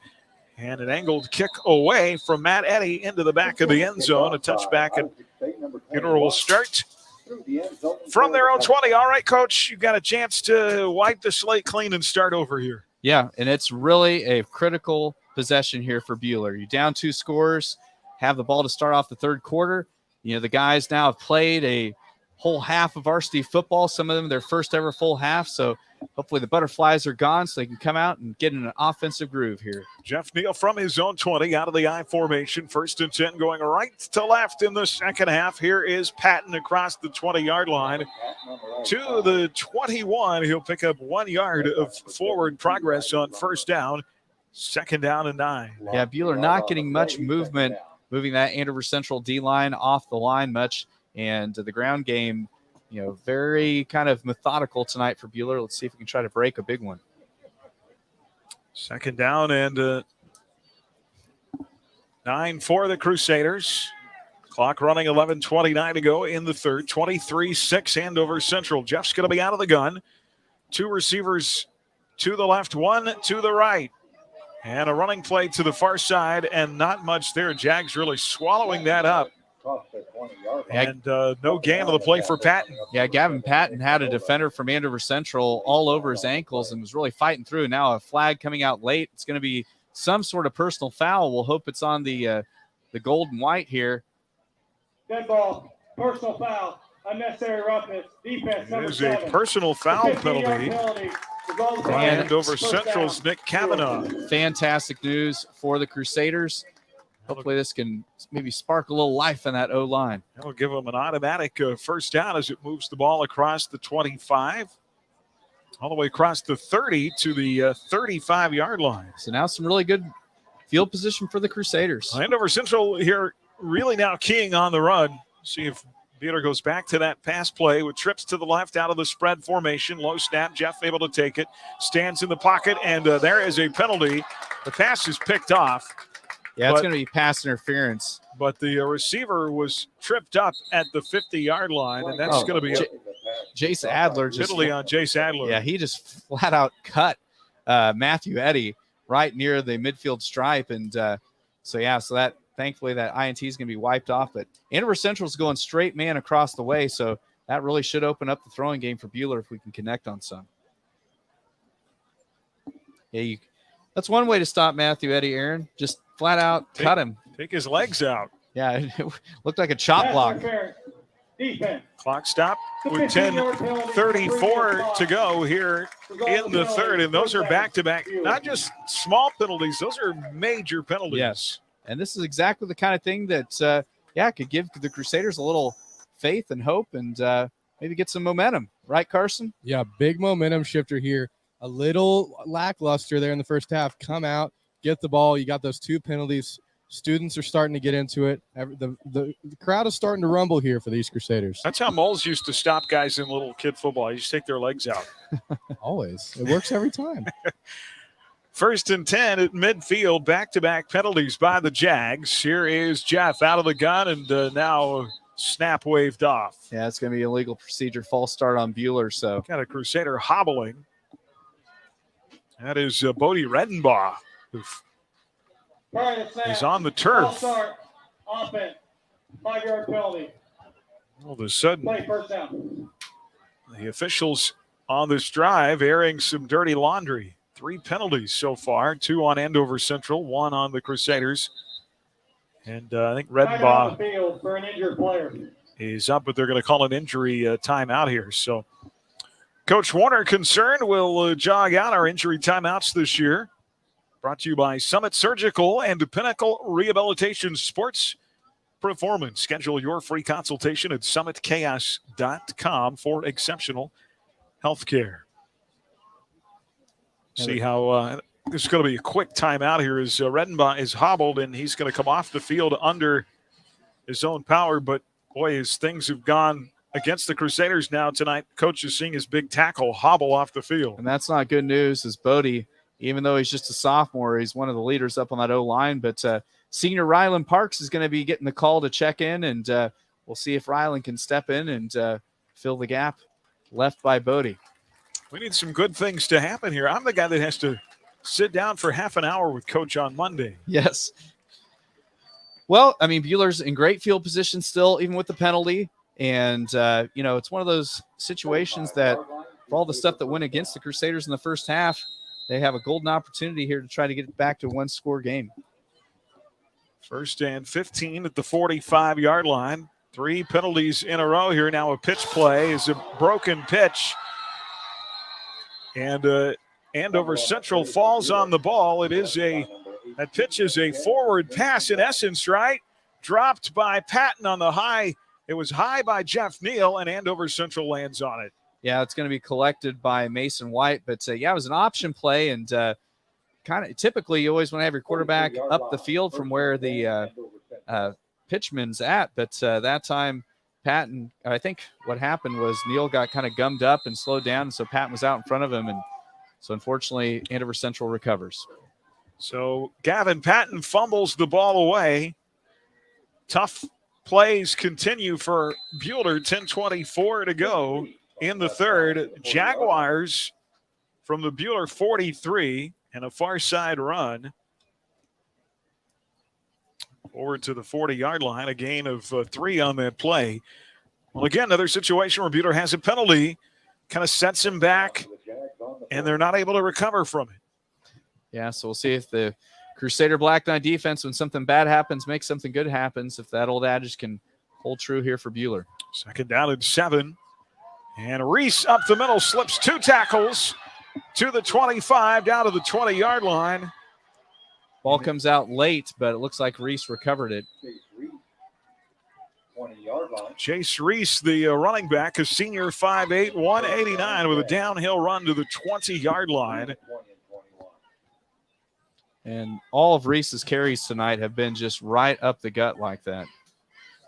A gain of 20 yards on the play. It'll be first and 10. 9:33 to go here in the third. Toss to the near side. It's going to be Reese again. He is lit up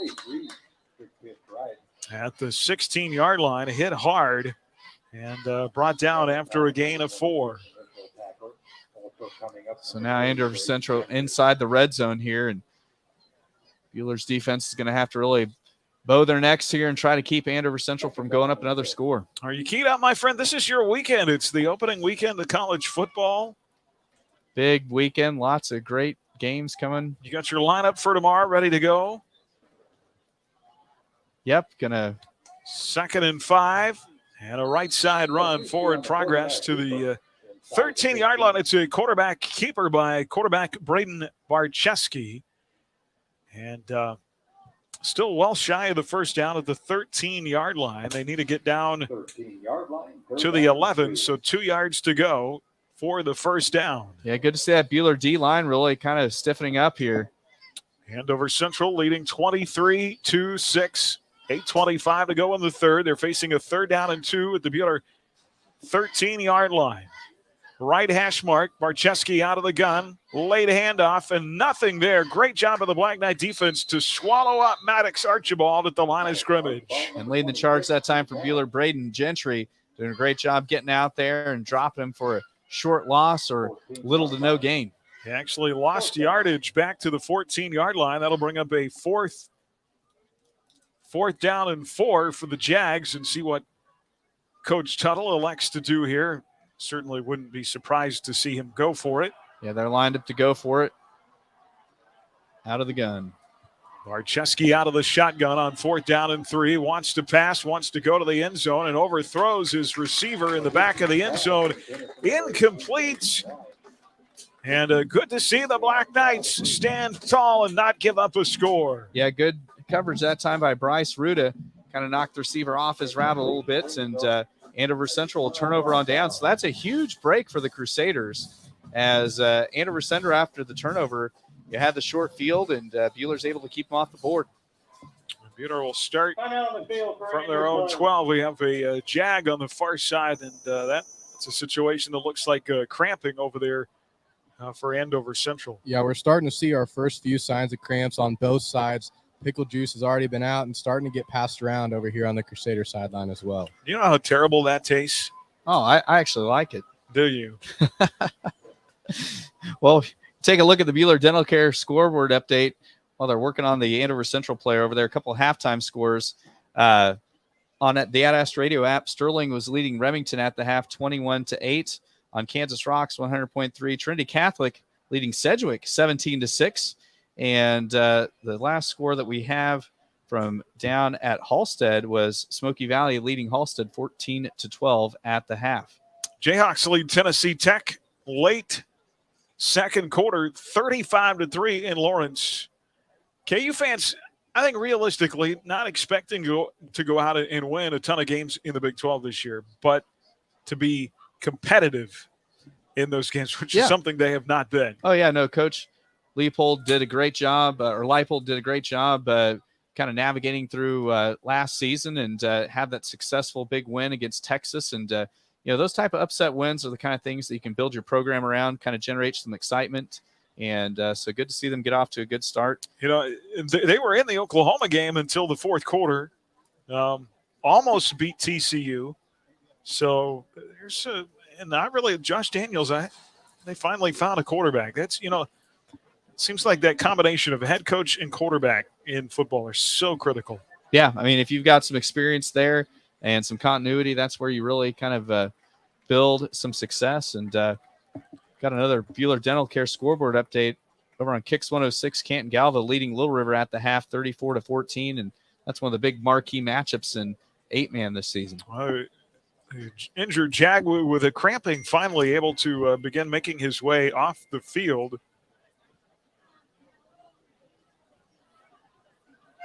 And pretty sure that's what it is here. Facing first down and 10 at the 14, 7:36 to go in the third. It's tough for some of those, a college like KU. You're not going to go out and get a big name coach. So you've got to find that up and comer. Here is Jeff to throw on first down. Far side, what a catch! Hauled in at the 45 to the 50. And Matthew Eddy. I believe that is Steady Eddie again. Yeah, and great job. Just Eddie now drawing double coverage on just a go route on the far sideline and hopefully breathes a little life into that Crusader sideline. Yeah, all they're doing right there is throwing it up and letting Matt Eddy go get it. You see the skills on the court. You see him here as the Crusaders set up for another first down. 36 yards will make that our Dix Phillips 66 play of the game tonight. Here is a near side run. Boy, Gavin Patton's yards have been huge tonight. Short run of 3 to the left side. Andover Central really keying on that run. Peter may have to come up with some big pass plays. Remember in this game, back in the regular season last year, Brad Neal threw for 223 yards in that game. That was the 5th most in school history. So they may have to air it out some here. Yeah, Andover Central with that 3-3 setup. It's Buhler's getting the front line block, but it's just that second level, Buhler's struggling blocking. And they'll keep it on the ground. Gavin Patton fighting for yards. And forward progress to the 42. See a couple of other Jaguars trying to stretch out a little bit. Our Dix Phillips 66 play-up of the game tonight. Fill up on top-tier gasoline, snacks, and more at Dix Phillips 66. Every journey begins with a stop at Dix Phillips 66, 4th and Stevens and Hutch. We've got another injury time out here, and this time of the Crusaders with some cramping going on. I don't know, Moles, can you see who that is over there on the far side? Not sure. I think it's Braden Gentry over there on the far side cramping up, and Matthew Eddy was down stretching as well. So the cramps are starting to become a big issue here as we get into the middle of the third quarter. All right, another injury timeout here brought to you by the Summit Surgical and the Pinnacle Rehabilitation Sports Performance. We'll take 30 seconds. Actually, no, getting up now, so let's keep it right here. As it was the fullback Gentry getting stretched out there. Talked about injuries. Luca Gotti missing from that secondary. Actually had to have 3 pins put in a broken finger in the offseason. They hope at some point to be able to wrap that up and protect it enough to get him back on the field. And he really brings a lot of speed to the Crusaders. Last year saw a lot of action, made quite a few tackles on special teams, on kickoff team. And so getting him back, he's a guy that went to state track last year. And so Buhler can get him back, that would help.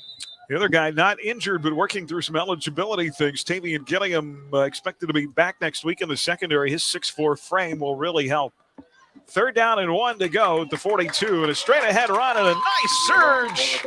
Another big H&R block for that offensive line for the Buhler Crusaders, and a good push across the 35, Chris, to the 33-yard line. Well, that's one of the things you can do when your quarterback's 6'1" and 195, running behind big Ty Goins. And great job by Ty helping to obliterate that nose guard right over the top of him.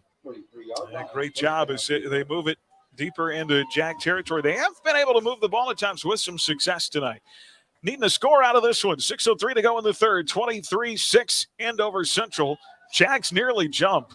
And a far side run, nothing there for Gavin Patton. His yards really have come hard tonight. Yeah, and anytime he's had success, it's pretty much been on the interior, because anytime the Crusaders have tried to work to the outside, the speed of the Jag defense really negating anything. Yeah, hey, we talk about injuries. Bodie Redenbaugh is up. They're looking at his knees, trying to stretch it out. They've taped it up. He's trying to walk around very, very ginger. We'll update you more as we know. All right, love to have him back in the game, anchoring that big side of the line. Second down and 11. Far side hash mark, Buhler right to left here. Mid-third quarter, and there's another flag. And it's going to be encroachment on Andover Central. They nearly jumped on the previous play, trying to time that snap. Yeah, that time it was Jaden Joy. I mean, he pretty much lined up in the neutral zone to give the Crusaders a free 5 yards. Hey, they'll take it. Every little bit helps. Inside 5 minutes in the third we go, 23-6. It is 2nd and 6 at the 29. Out of the I formation this time. Fake to the fullback. Jeff's going to keep it. Quarterback keeper across the 20. He's got the first down. That is a nice play by Jeffrey Neal. And great to have that in the arsenal. And a flag on the field to boot could be against Andover Central. Yeah, unfortunately. Or is it going to go back the other way? Yeah, it might be a hold just where it was thrown. Maybe it's a face mask. We'll see if we nope, it's going to be a hold on Buhler. It is holding. That's one of the situations where you always talk about hold probably wasn't necessary. Yeah, because he was already free. And I know the guys are just trying to block well for their quarterback. But, unfortunately, the Crusaders, we talked about penalties just coming at the wrong time. And that wipes a first down off the board that would have had the Crusaders right up against the red zone. Pushes the ball back to the 35-yard line. Now 4:43 clock stop to run in this third quarter. Second down and 12 to go. They'll have two receivers near side under center. Jeff Neal, Gavin Patton, straight ahead run. Squirts free for some yards across the 30 to the 31. That is a typical hard-nosed Gavin Patton run that time. And now he's reaching. It looks like a cramp for Patton. And yet another injury timeout, another cramping situation here for the Crusaders. Let's go ahead and take 30 seconds, and we'll return from the Allen Samuels broadcast booth. Crusader football on HKFM. Price or protection is easier to find than you might think. Contact me, Andrew Parr, your Allstate agent in Hutchinson, for a free quote. Protection shouldn't be pricey. Call me today or stop by the office at 13th and Main in Midtown Hutchinson. Are you in good hands? Hi, this is Jen Stallman with the Buhler Booster Club. Booster Club supports all student activities and athletics. Please consider membership in our Booster Club to help support all students at Buhler High School. Follow the Buhler Booster Club and the Buhler Crusader Closet on Facebook and Twitter to keep up to date. Thanks for the continued support of our generous donors. Crusader football on HKFM. Well, Crusader football this season brought to you in part by H&R Block, by Ray and Sons Roofing, Sheila Metzger Agency, by Advanced Physical Therapy, and by Hutchrek. 23-6 Andover Central. This has been a very slow-moving third quarter with neither team yet to score. Both teams each have only had one possession so far here. Yep, and all the cramping situations has really made it kind of a disjointed quarter. Neither side really able to get in much of a rhythm. It's actually Buhler's second possession. They fumbled the ball away on their first. Here's Jeff Neal out of the gun. Screen. On third down of the screen pass. Out on the flat, Patton. He's going to be wrapped up and stopped shy of the first down at the 27. Needed to get about 5 more yards for the first down. Yeah, actually, it was Mitchell McDaniel that caught it, but unfortunately, one of the Crusader linemen ran past the guy that ended up making the tackle. So play was drawn up well, just didn't execute correctly. Those are all things that they'll look at in film on Sunday and work through. Yeah, there's an old saying, don't run by somebody to get to somebody. And unfortunately, that's what happened there. Another cramping situation. This time it's a Jag. Yeah, it's number 33, Colin Sheeran, the DB. Cramps are becoming an issue. We've started to hear some student section jeers of drinking water.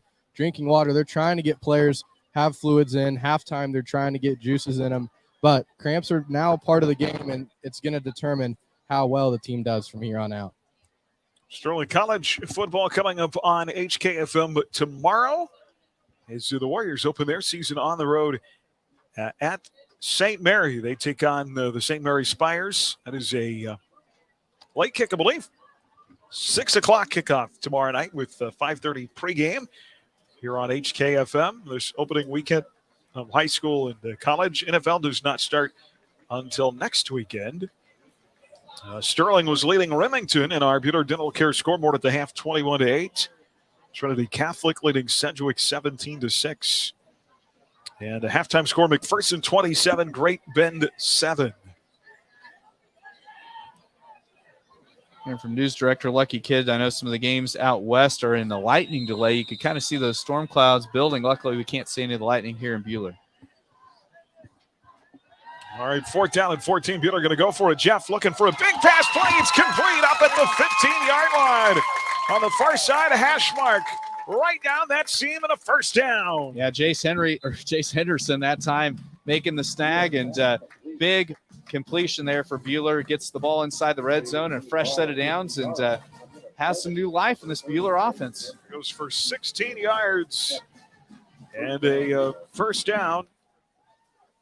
Out of the I formation, 3:39 to go in the third. Buhler looking for their second score of the night. Jeff rolls out to the left side, looking to throw to the back of the end zone, and it is picked off. Oh, nope, he bobbled it and dropped it. It was Mason White. Luckily, he was not able to hang on to it because that would be, man, what a backbreaker for the Crusaders. So they avoid their second turnover at the half. It'll be 2nd and 10. Ken Galva, first half, leading Little River tonight, 34-14. And Wichita Collegiate all over Rose Hill, 21-6. Got a Heart of the Plains League score. Pretty Prairie leading Central Christian at the half, 30-16 in that big rivalry game. Bay South, first half, 27-0 over Andover. 2nd and 10 from the 15. Play action.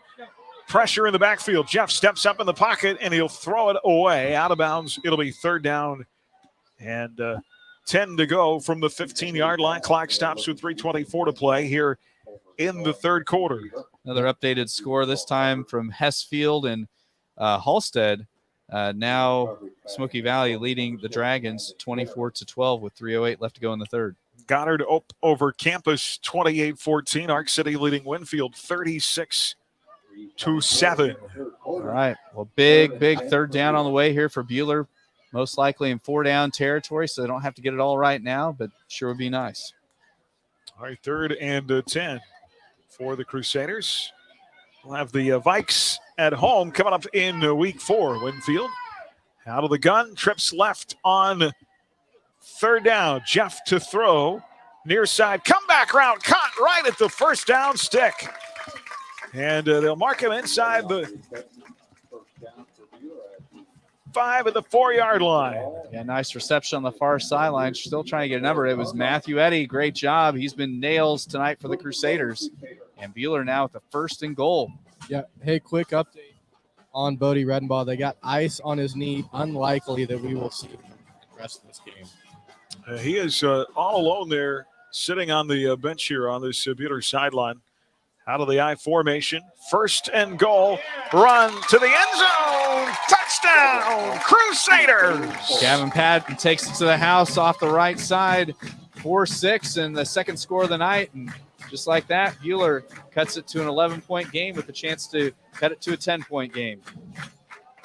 I think before the end of this year, this offense is going to make some noise. Oh, yeah. The slowest part of a team to gel is always the offensive side. And with how many new guys Buhler has up there, the sky is the limit for where these guys can go. A 10-play drive that Buhler started at their own 14-yard line. And Jeff Neal put through the extra point. 3:18 to go in the third. 23-12. Crusaders can get a stop here. They're right back in it with still a quarter plus to play. From the Allen Samuels broadcast booth, Crusader football on HKFM. Hutchrek is celebrating 75 years in 2022. Since 1947, Hutchrek has been the local recreation provider for Hutchinson and Reno County. Hutchrek is more than sports, wellness, and community events. We're an agency with 10 divisions, united in a vision to provide our local residents with lifelong wellness, cultural, natural, and recreational opportunities. Follow Hutchrek on social media and at hutchrek.com all year long as we celebrate 75 years as your local recreation provider. Hi, this is Buhler head football coach Steve Warner. If you'd like to stay connected with what's going on within our program, I'd like to invite you to sign up for the Buhler Football Weekly Roundtable. It's a newsletter emailed weekly to Buhler High School football supporters. To sign up for the Football Weekly Roundtable, just send an email to crusadersrt@gmail.com. That's crusadersrt@gmail.com. Rise Up Reno wants to remind parents of the importance of having conversations with your kids. One conversation goal you can practice is to show that you care about your child and their success. Young people are more likely to listen when they know you're on their side. Reinforce why you don't want your child to drink or use other drugs. The conversation will go better if you're open and show you care. Go to riseupreno.org for more conversation tips and resources. Rise Up, Reno. Crusader football on HKFM. Aaron West, Chris Shank, Carson Moeller with you from Crusader Stadium tonight. And Jeffrey squibs it. And picked up by Tabor at the 28, 40, 45. Trying to get to the outside and stumbles. Is it his speed? Is that why we've not had Jeffrey in the traditional Andover end kick so far yes, tonight? If you're dealing with a great return man, you want to keep it out of his hands, and that's why I was kind of cringing there. Anytime Cooper Tabor touches the ball, it's could be bad news for Buhler. So you just think about, of all 11 guys out there on the field, why did Tabor have to be the guy to collect it? But luckily, the Crusaders were able to knock him down before he crossed midfield. Yeah, but it's both return men for Andover Central now with Drew Veach being there, trying to keep it away from them. As Tabor is still cramping. He just went off the field. Jags from their own 49-yard line, play action, and they'll hand it off to Jace Reese, and he has stood up for a loss of one back to the 48 on this near side on first down. A big Brian Regier leading the charge that time from the Crusaders there from one of the D tackle spots. Brian Regier, another guy who's waited and gotten his chance, really got a chance to play in that O-line last year, now is making most of his opportunities in his senior season. And such a neat young man. He's also in the Buhler High Band and one of those kids of multiple talents, and fun to see him get a shot here on Friday night for Buhler. 2:33 to go in the third. 2nd and 11. Jags from their own 48. They put a tight end in motion.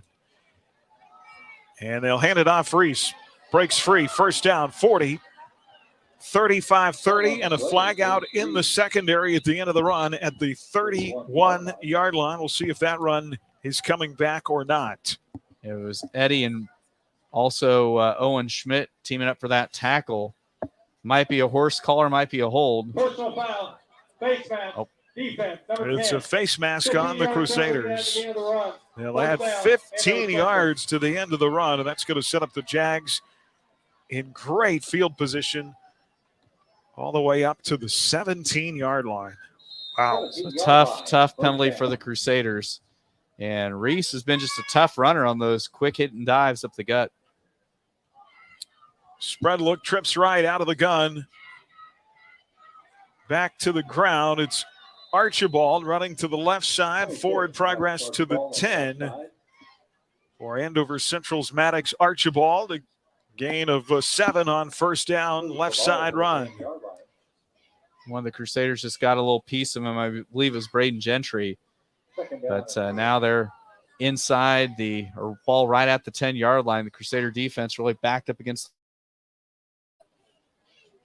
2nd down and 3. We'll go inside a minute and a half to play in the third. Andover Central trying to answer the score on Buhler's last drive with one of their own, and we've got a timeout. Timeout, Andover Central. Their first timeout. This timeout, the Jags take it. Brought to you by our friends at Pile Law. 1:26 to play here in the third. 23-13, Andover Central back in 30 seconds on HKFM and the Crusader Sports Network.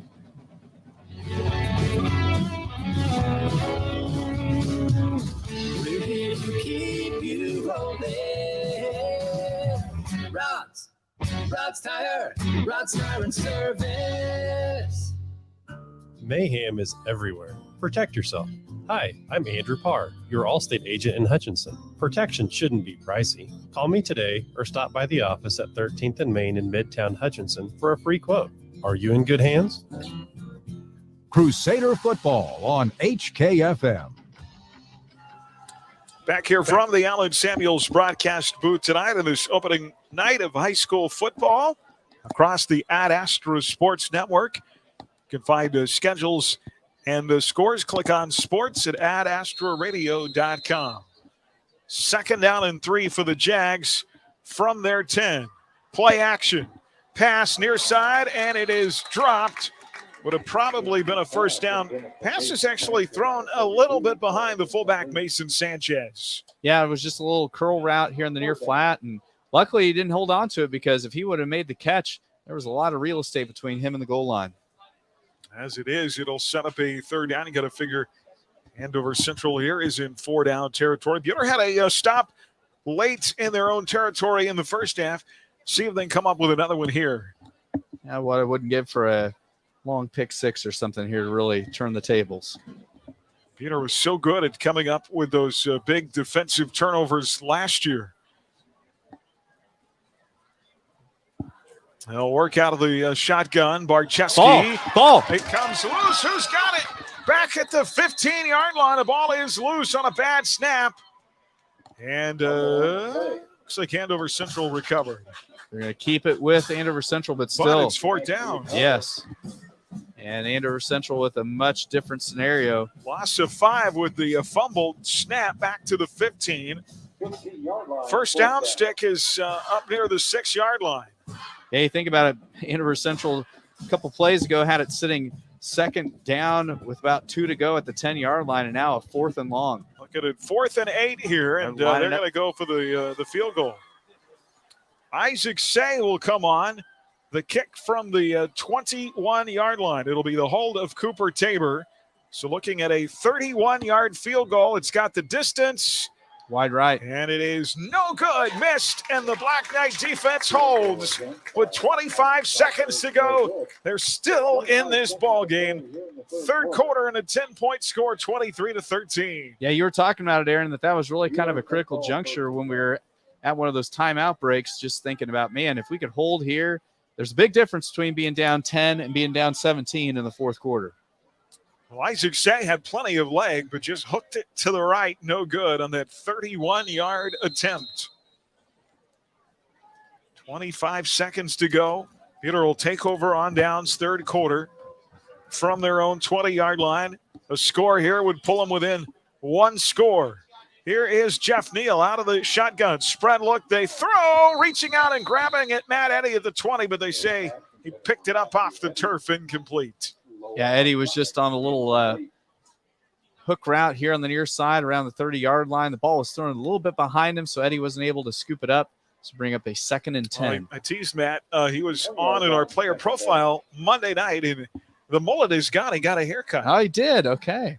And I said, if you don't play well on Friday, you got to let it grow back out. But he's had a pretty good night. So 2nd down and 10. Delayed handoff to Patton, who gets grabbed by the jersey running up the middle. And Patton's been running his guts out. Just has not really been able to get past that line of scrimmage very well tonight. Give him a yard to the 21, maybe. No gain at the 20. It's 3rd down and 10. And I think that's going to be the last play of the quarter. Is we're under 10 to go, and they're going to let the clock run out. So the clock will run to zeros. 4th quarter coming up. Buhler chasing 10. Can they get themselves back in this game? 23-13. Andover Central with the lead. Headed to the 4th. This is Crusader football from the Allen Samuels broadcast booth on HKFM. Taking a score update now from the Ad Astra Sports Network games tonight. Andover Central leading Buhler 23-13. Trinity Catholic up on Sedgwick 18-6. Nickerson now leading Lions 21-0. Sterling has moved up on Remington 27-8. Canton Galva leading Little River 34-14. McPherson a 30-14 lead on Gray Bend. Smoky Valley leading Halstead tonight 24-12. Stay with Ad Astra Radio. We'll keep you up to date on the latest football action. I'm Lucky Kid. Hi, this is James with IdeaTech. We love bringing internet freedom to the residents and businesses of Buhler. IdeaTech is a proud supporter and the preferred internet provider of the Buhler Crusaders. As the Crusaders know, speed wins. We back up our lightning-fast internet with a customer-first philosophy. That means you will talk to a live person from our office in Buhler when you call in. If you're not already a customer, go to ideatech.com and click on Check Availability. Or you can call us at 620-543-5000 to inquire more about our services. Crusader football on HKFM. I don't think we're late enough in the game to be in 4-down territory, but this is a big third down. 3rd and 10. So we start the fourth quarter from their own 20. Out of the shotgun. 4 wide receivers. Trips to the left. Jeff takes the snap, being flushed from the pocket. Pump fakes. Now goes up into coverage. Makes a great throw and a great catch into Jag territory. First down at the 45-yard line. Well, no surprise who they threw it up to that time, but Matthew Eddy there along the Jaguar sideline, and Jeffrey Neal did a good job of kind of scrambling to his left as the pressure came, and the Crusaders are able to convert on a massive third down, and just like that, Buhler's in Jag territory with some life. 35 yards, another big play by Double Deuce, Matt Eddy. 11:28 to go here in the game. 1st and 10. Jeff out of the gun. Here's Patton on the left side run. This time breaks out of a tackle. Still not much there. Boy, the Jags have had their radar keyed in on number 26 tonight. Yeah, Gavin, he's going to have nights not like tonight this year where he's going to be able to, get to the open field and break a big one. And who knows, he's due for one tonight. But, yeah, Andover Central's D-line has played really stout this evening. They were one of the big differences in that playoff game last November. Gain of 3, 2nd and 7 from the 42. Left to right here in the fourth quarter. Out of the spread, 4 receivers, 3 right. Jeff, low snap, able to take it, stands tall in the pocket, slings it over the middle, and it's picked off. Picked off. And the Jags with a return to the 50, 45, 40, and out of bounds. And Jeremy, check that. Drew Veach with the pick. The El Dorado transfer into Buhler territory back to the 45. Make it the 40-yard line. And boy, the only thing I can say about that play is receiver wasn't going to catch the ball. Got to knock it down. As a receiver, you never want to tip the ball up into the air. Defenses practice the tip drill where guys break on the tipped football. And unfortunately, the ball was tipped right up into the hands of Drew Veach, and a massive penalty that really just sapped the energy out of the Buhler sideline. Second turnover of the night, and the Jags have it here in the fourth quarter at the Buhler 40. 10:35 to play in this game. An INT by Drew Veach. Another turnover was a Gavin Patton fumble earlier in the game. Now Barczewski going one-on-one and nearly picked off back the other way. A great defensive play. The Buhler defender slow to get up on the far side of the 15 as Barczewski aired it out. Yeah, that was over on the far side, the corner. Mitchell McDaniel making the play for Buhler. Nice play. He did, because he was beat on the route. They did a chairs route where the quarterback fakes an out, and then the receiver breaks up the field. And he definitely had a few steps, but McDaniel was able to get up airborne and nearly pick it off. Well, Barczewski put a ton of air on that pass. 2nd and 10. Barks out the snap count out of the gun. Jace Reese on an inside handoff. Nowhere to go. That run snuffed out by the Black Knights. Stopped for no gain at the 40-yard line. It's 3rd down and 10. Good to see Buhler finally slow down Jace Reese, because he's just kind of been kryptonite for the Crusaders running on those fullback dives. So good stop for the Crusaders, and big 3rd down here. Andover Central probably in 4-down territory as they're well out of field goal range. Leading by 10, 23-13. Clock hits 10 minutes to go in the final period on opening night here from Crusader Stadium. Jags going right to left toward the south end zone. Good crowd tonight. You've got full house here on the home side, and lots of people back behind the north end zone as well. Barczewski, low snap, takes it, pressure in the pocket, slings it up the field for Tabor. Touchdown, Jags, as Cooper Tabor beat 2 defenders that time to the end zone. Yeah, he was on a post route that time where he's lined up to the outside and then breaks over the middle, angled towards the uprights, and just got a few steps that time behind the corner, Mitchell McDaniel, and takes it to the house on the big third down conversion. And now Andover Central, unfortunately, up 3 scores. Well, I think one of the big takeaways tonight, and certainly not going to diminish the effort of the kids, but they've got some things to figure out in the secondary.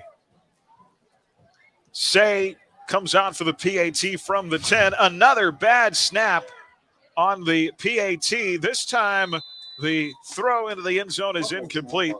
Andover Central's got to get that figured out. Yeah. That is the third time the snap has been low tonight.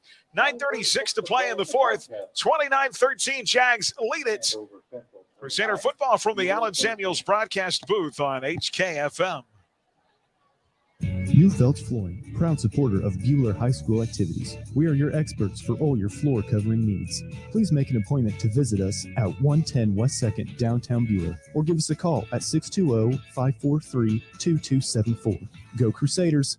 Hey fams, this is Rachel Nelson. It's game time and I Need a Cleaners can help you look like a winner. Spend your valuable time prepping for the game, not doing laundry. Keep your knit polos and khaki pants looking great. For the winning look, stop by I Need a Cleaners, 13th and Main in Hutchinson. As your community bank, Prairie Bank of Kansas is always looking for ways to make banking more convenient, like e-statements. Eliminate the need to file your monthly statements. Now you can be notified the moment your statement is available and easily access it online. Sign up for e-statements online at prairiebankks.com or visit one of our locations in Stafford, Buhler, Inman, or Hutchinson. Prairie Bank of Kansas, how banking should be. Crusader football on HKFM. Well, as much as things at times have got against the Crusaders tonight, still not out of this. Can't turn the ball over again, though. 29-13, and they'll let another Say kick go out of the end zone. And Buhler will start from their own 20. Buhler Dental Care scoreboard now the third quarter. As Arc City leading Winfield 36-7. Derby over Manhattan High in 6A 23-15. Clearwater beating El Dorado in the second half tonight, 29-8.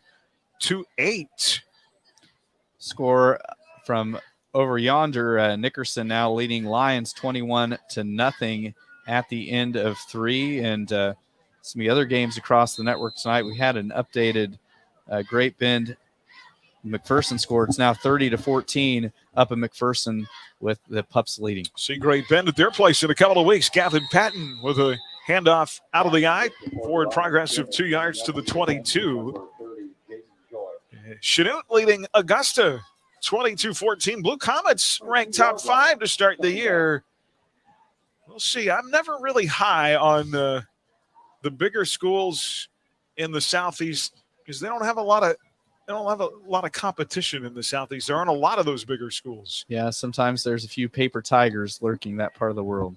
Second down and 8. Play action. Jeff to throw in the slot. Caught. He has been red hot tonight. Matt Eddy across the 30. Forward progress to the 33-yard line. That'll move the sticks for another first down. Yeah, 11 yards. Nice little slip route that time. Eddie was lined up furthest out and then cut back to the middle and was able to hang on to the ball in traffic. Good pitch and catch there from Neil to Eddie. I don't mean to put down Chanute. They may be a great football. We'll see. But they are leading Augusta 22-14 in the second half now. 8:40 to play here. First and 10, 33. Play action.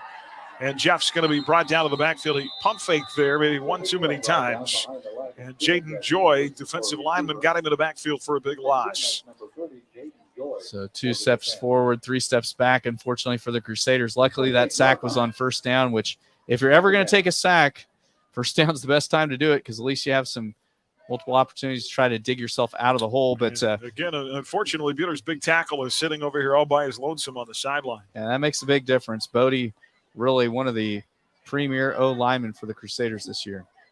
Loss of about 6 on the play brings up second down and long. They'll put a receiver, that is Eddie, in motion left to right. Jeff Neal out of the gun. Pressured, flush to the right. Steps up, throws. Back across his body. And hits a receiver. First catch of the season for Quentin Paisano. Forward progress up to the 38, a gain of 10. I played high school football with Quentin's dad, Steven Pisano, so good to see a Buhler alum's son have some success, but a well-thrown ball that time by Jeffrey Neal. He kind of had to throw that dart underneath. Third down and 5 at the 38 to slung that throw low. 7:23 to go here in the game. Jeff looking to throw again, and it's picked off. Boy, that one was dangerous, and the Jags are going to return it for a touchdown. That may be a nail in the coffin. It is picked off and returned for a touchdown by Jace Adler. The previous INT, we talked about the receiver needing to bat that ball down. That one, probably a ball that Jeff would like to have back. Yeah, they were trying to hit Eddie on a quick slant, and unfortunate thing about Eddie having all the success, he's going to start drawing a lot of attention from these other squads, and that time Adler just jumped right in front of that route intended for Eddie and takes it to the house for 6, and that might be the backbreaker for the Crusaders tonight. The Jaguars trying to win their 4th straight in this series. From here, Andover Central home next week. They'll host Mays as a penalty comes out. Andover Central. A substitution infraction on Andover Central. That penalty on the Jaguars will be their 8th tonight. Buhler will go out on the road at Circle next week. A Circle team that, boy, Buhler just dominated. Remember, they were 76-0 here last year. Yeah, and broke a bunch of all-time scoring records that had stood, some of them since the 20s.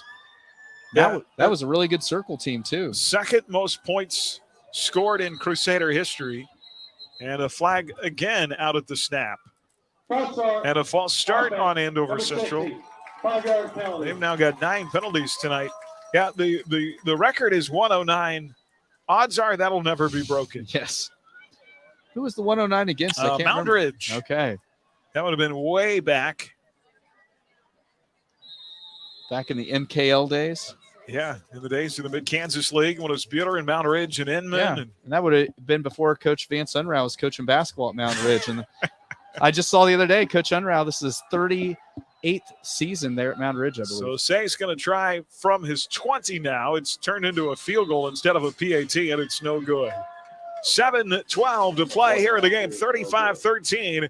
Crusader football from the Allen Samuels broadcast booth on HKFM.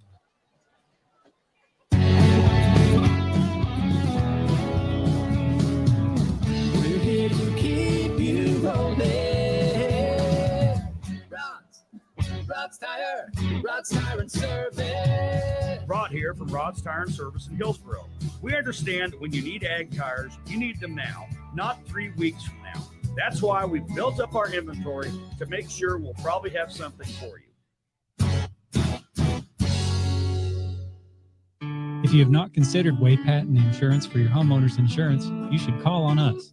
Hello, this is Brad Patton here to remind you that we have the independent advantage to find coverage for your home. Buying insurance doesn't have to be an expensive burden, and we will shop our carriers for you and simplify the placement of coverage. We will tailor a policy to your individual needs, take the time to educate you on your coverage, and be sure you're protecting your biggest investment. Stop in our office on the corner of 6th and Main or find us on the web at WadePattonInsurance.com. Crusader football on HKFM. Andover Central now up 35-13 of the late goings of this one. Here at West Crusader, Carson Buhler from Crusader Stadium tonight.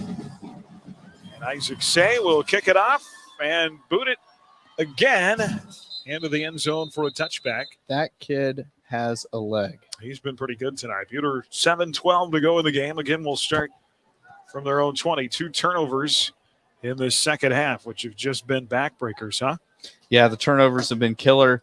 And it's a tough thing to overcome, especially against a team like Andover Central. So right now for Buhler, even though the game is probably out of reach, you've got to just try to develop something offensively to try to build some momentum and a little bit of confidence going into next week.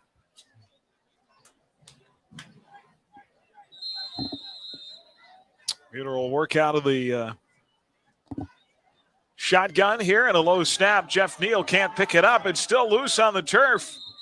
And Jeff finally fell on it at the 15-yard line. It was dangerous because Andrew Bolin, one of the nose tackles for Andover Central, was right there, nearly scooped it up, but Neal was thankfully able to fall on it. 15-yard line, ball recovered by Buhler, second down. That'll bring up a second down, a loss of 5, back to the 15. Yeah, we talk about cramps. Ty Goins, the center, is trying to air his hands out, really sweaty, causing those missed fumbles.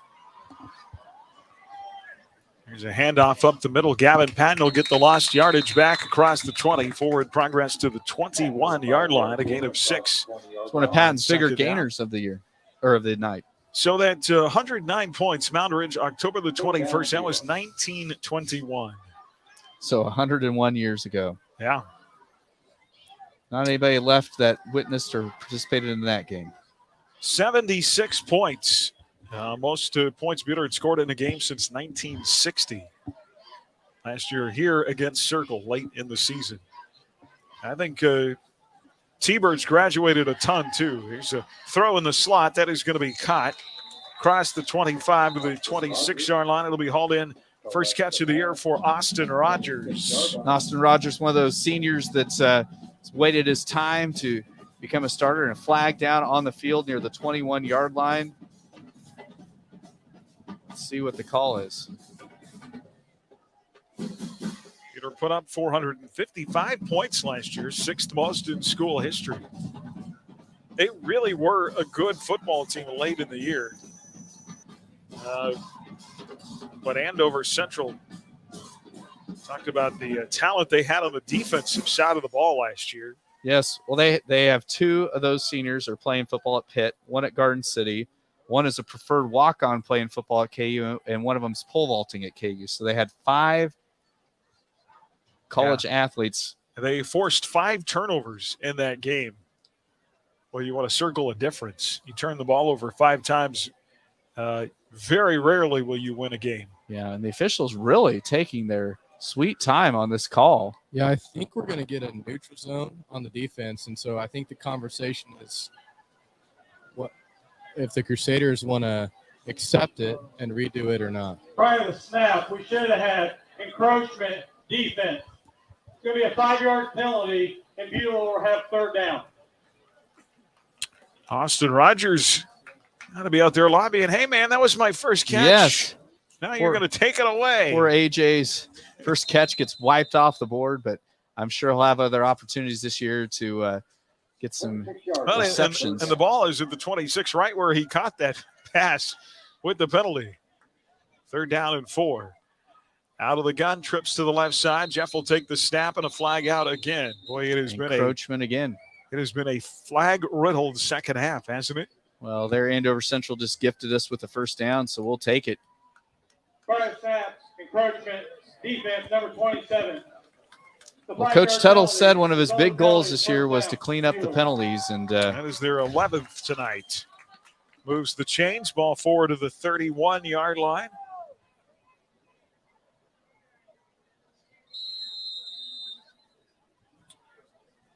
That's an interesting year. I was just looking back at that 1921 season.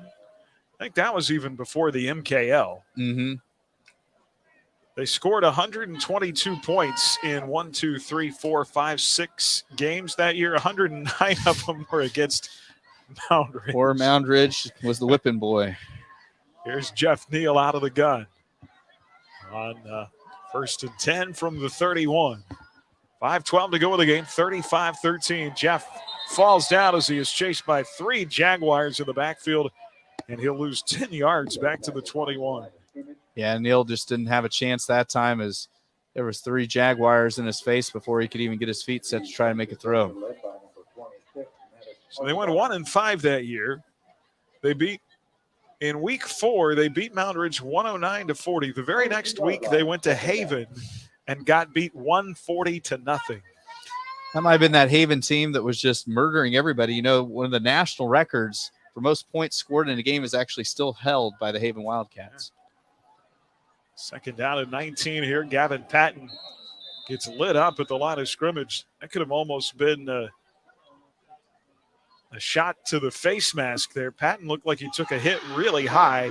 Gets a yard forward to the 22-yard line. Yeah, it was Maddox Archibald that kind of submarine Patton that time. Needless to say, that was not the golden era of Crusader football. leather helmets. Back in the day. Well, big third down try here for Buhler. We'll see if they can try to convert, try to keep the possession alive, try to build something confidence level-wise. Here is Jeff Neal out of the gun, trips left side, slings it over the middle, and boy, that was close to being picked off again. And incomplete. It'll be 4th down and 19 at the 22. So the Crusaders will do something they have yet to do this year, Aaron. Punt. So the first ever punt of the 22 campaign for Buhler. Andover Central, interestingly enough, has not punted either tonight. It's not been a punting type of night. Well, you look at what Coach Warner has done. You think back to the state championship game. They won the state title in 12, right? Yeah. Yes, 2012 or no, 2013. Jeff Neal punted away. Good punt here. He actually did have one punt earlier tonight. That short punt. Oh yes, sorry, I was into the field. It went Thank straight you. up in the air. Thank you. Andover Central will take over on downs with 3:32 to go in the game. Coach Warner coming into the season now sitting at 145 wins. That is 68 more than Coach Vern Hendrickson with 77. He actually passed Hendrickson in that state title game, and he's won 68 games since then. Quite the accomplishment and wins. Absolutely.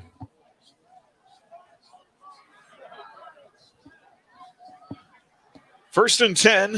Jags at their own 24 late in this game, leading 35-13.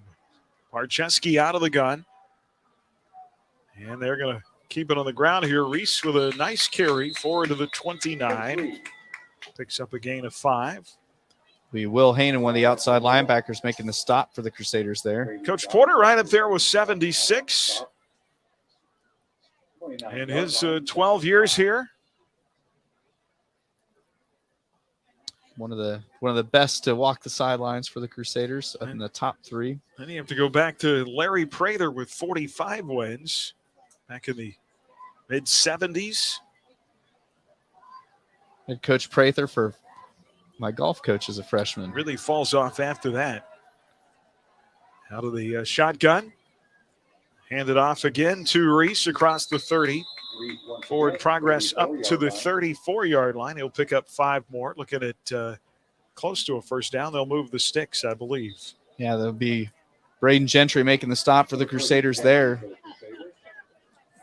They get the clock winding again after they move the sticks. But, yeah, it's just been turnovers have been tough on the Crusaders this evening. Well, Gus Hari was the coach back in that 21 season. Prior to that, in the teens, Ernest Pinner was actually a coach and player. Multi-talented. Handoff here on 1st and 10. When we start talking about this stuff, we're really we're reaching. We're searching for some stuff to talk about. Alex Lee on the stop there for the Crusaders. What's going to happen with this? No, go ahead. Well, I was just going to say the key thing for the Crusaders, when you looked at the schedule here, knew that this was going to be a tough game to open the season. Really? Andover Central being the defending state runner-up, even though they lost a lot of people, it's still a very well-built program. And so the key thing is the Crusaders can't hang their heads after tonight. Got to kind of circle the wagons and, try to cure what ails them next week against the T-Birds. 1:33 to go out of the gun. And a handoff near side. It's actually a keeper by Barcheski across the 35 to the 36. Gain of 4. Nick Gasway in on the stop there, the sophomore linebacker. I really think leading up to the MAG game, there's no reason now. I mean, they've got to go out and play every week. They've got to work on some things. They're very capable of reeling off 6 straight wins going into that last game of the regular season. Oh, I truly believe so as well. There's nobody that really stands out in that grouping. Now, they go to Mulvane. That's traditionally a place where we talk about a tight series over the years. Third down and 8 here, 45 seconds to play. This might be the final play of the game. See if they get off one more. Handoff far side to Blake Bainham, a senior in there, backup running back for the Jags. Yards shy of the first down at the 43-yard line. And they do not have to snap the football again, I don't believe. No, they do not. Yeah, they're going to let it run out. Well, some things to work on after week one coming into tonight. In the Warner era, Buhler 11-5 in opening week one games, now 11-6 all time. And traditionally, it seems like we schedule a tough opponent for that first week for whatever reason. Yeah, I know Coach Warner is a believer in trying to, if you play somebody tough right out the gate, really kind of gives you something to gun for in week one. And, it's one of those things they always say the greatest improvement a team makes traditionally is from week one to week two. So Crusaders will go back to the drawing board, practice hard this week, play a JV game on Monday, and then get ready to head to beautiful Tawanda to take on the T-Birds next Friday. I believe they will have Tavian Gilliam in the secondary. He's got some speed, 6'4". He'll really help them in that back end.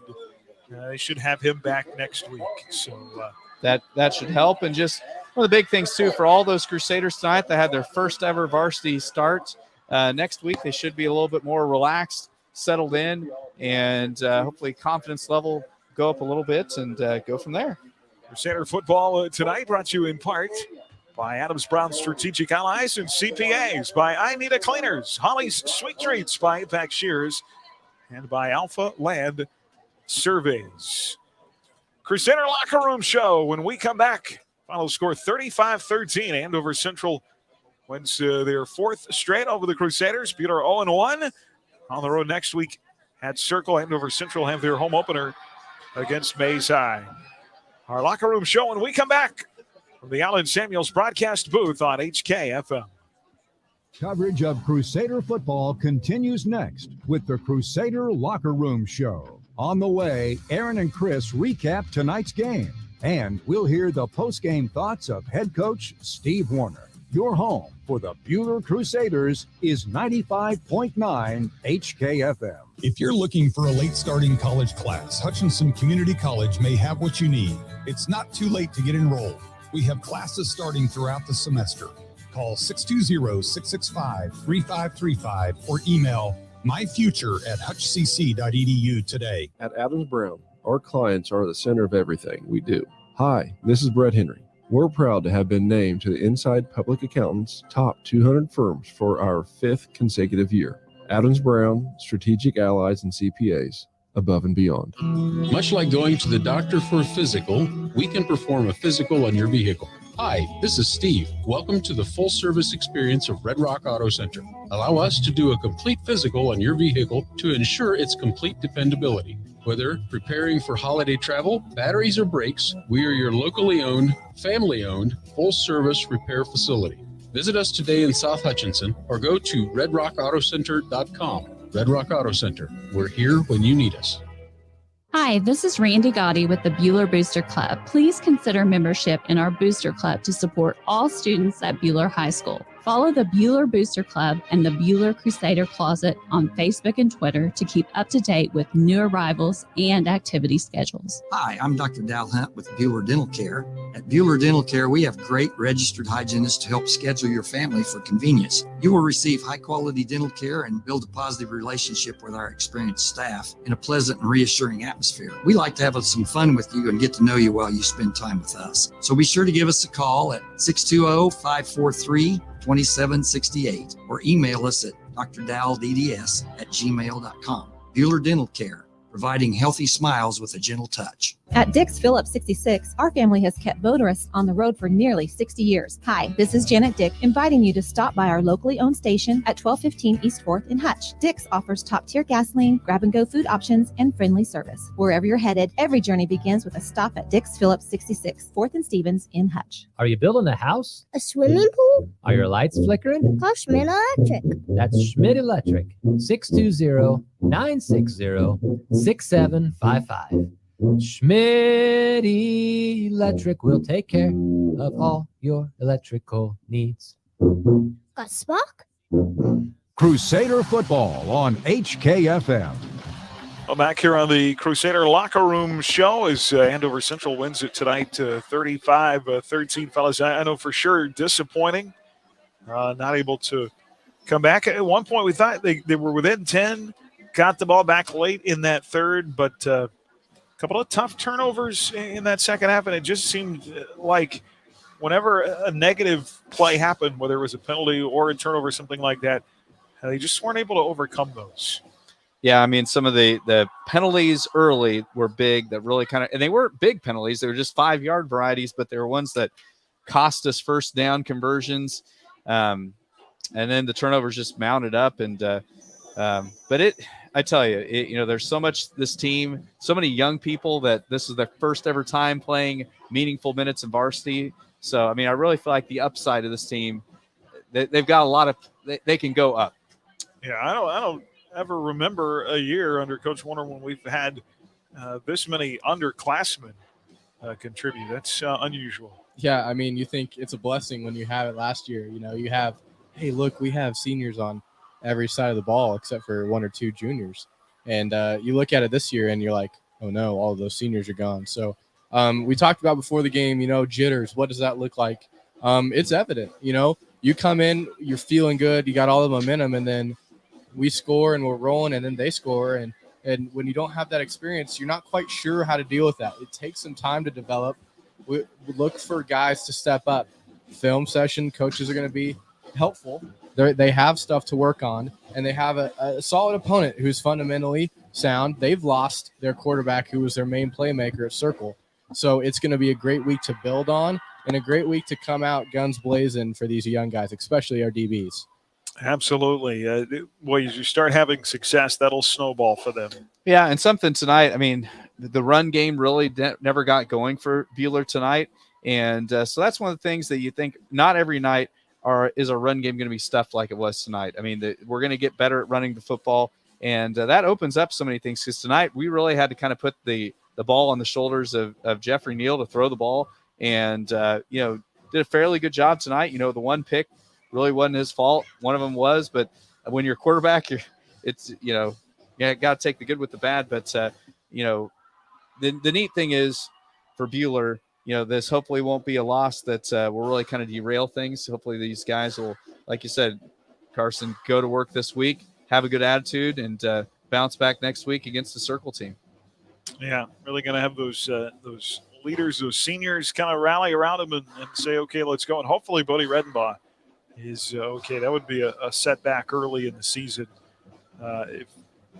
if he were to have a significant injury. So we'll see.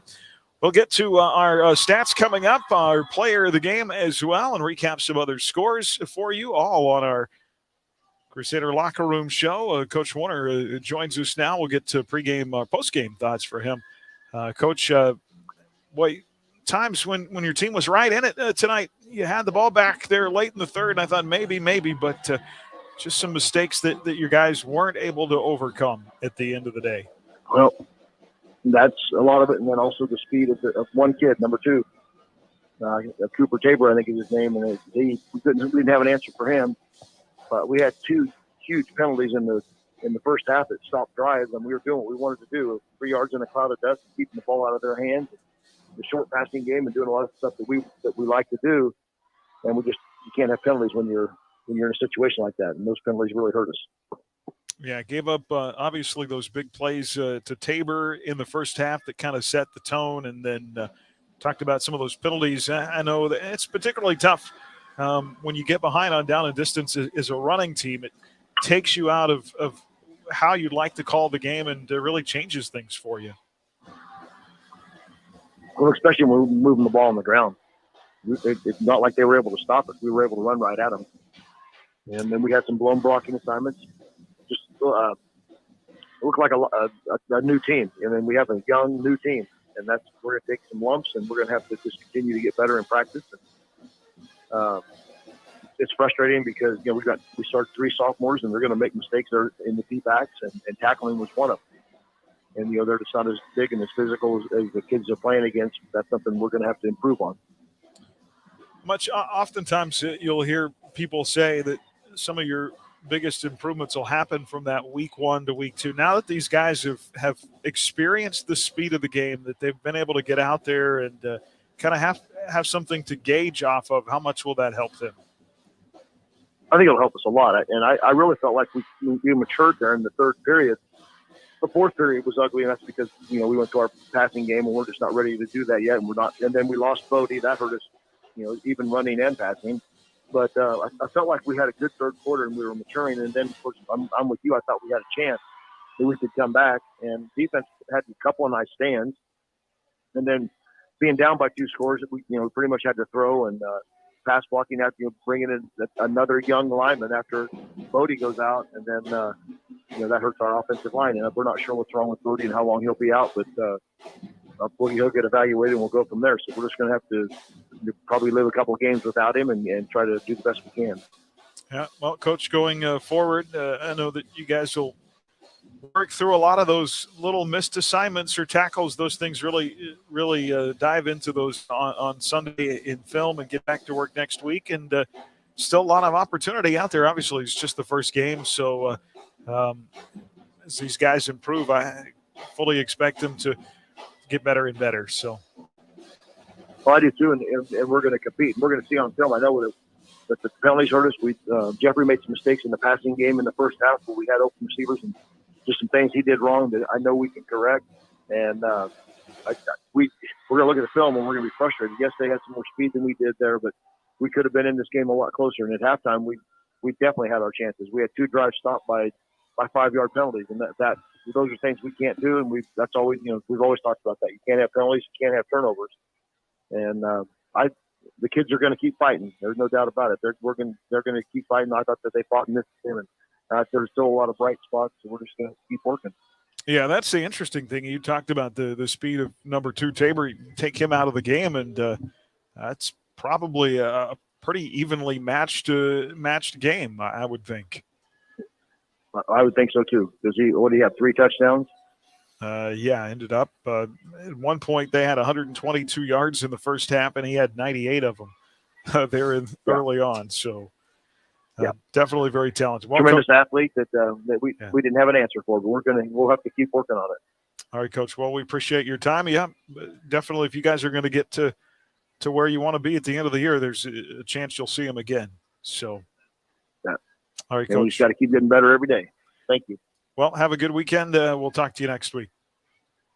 Okay. That is Coach Warner. Boy, talked about those 145 wins, but the losses never get easier, do they? No. It's anybody that's played sports or coached, I always have the old saying, sometimes you hate losing more than you enjoy winning. And definitely. I mean, because the thing about it, and we didn't talk about it much before the game, but the prep work that goes into this, these guys didn't just start practicing, in August. I mean, it's something that these kids and these coaches are working at year round.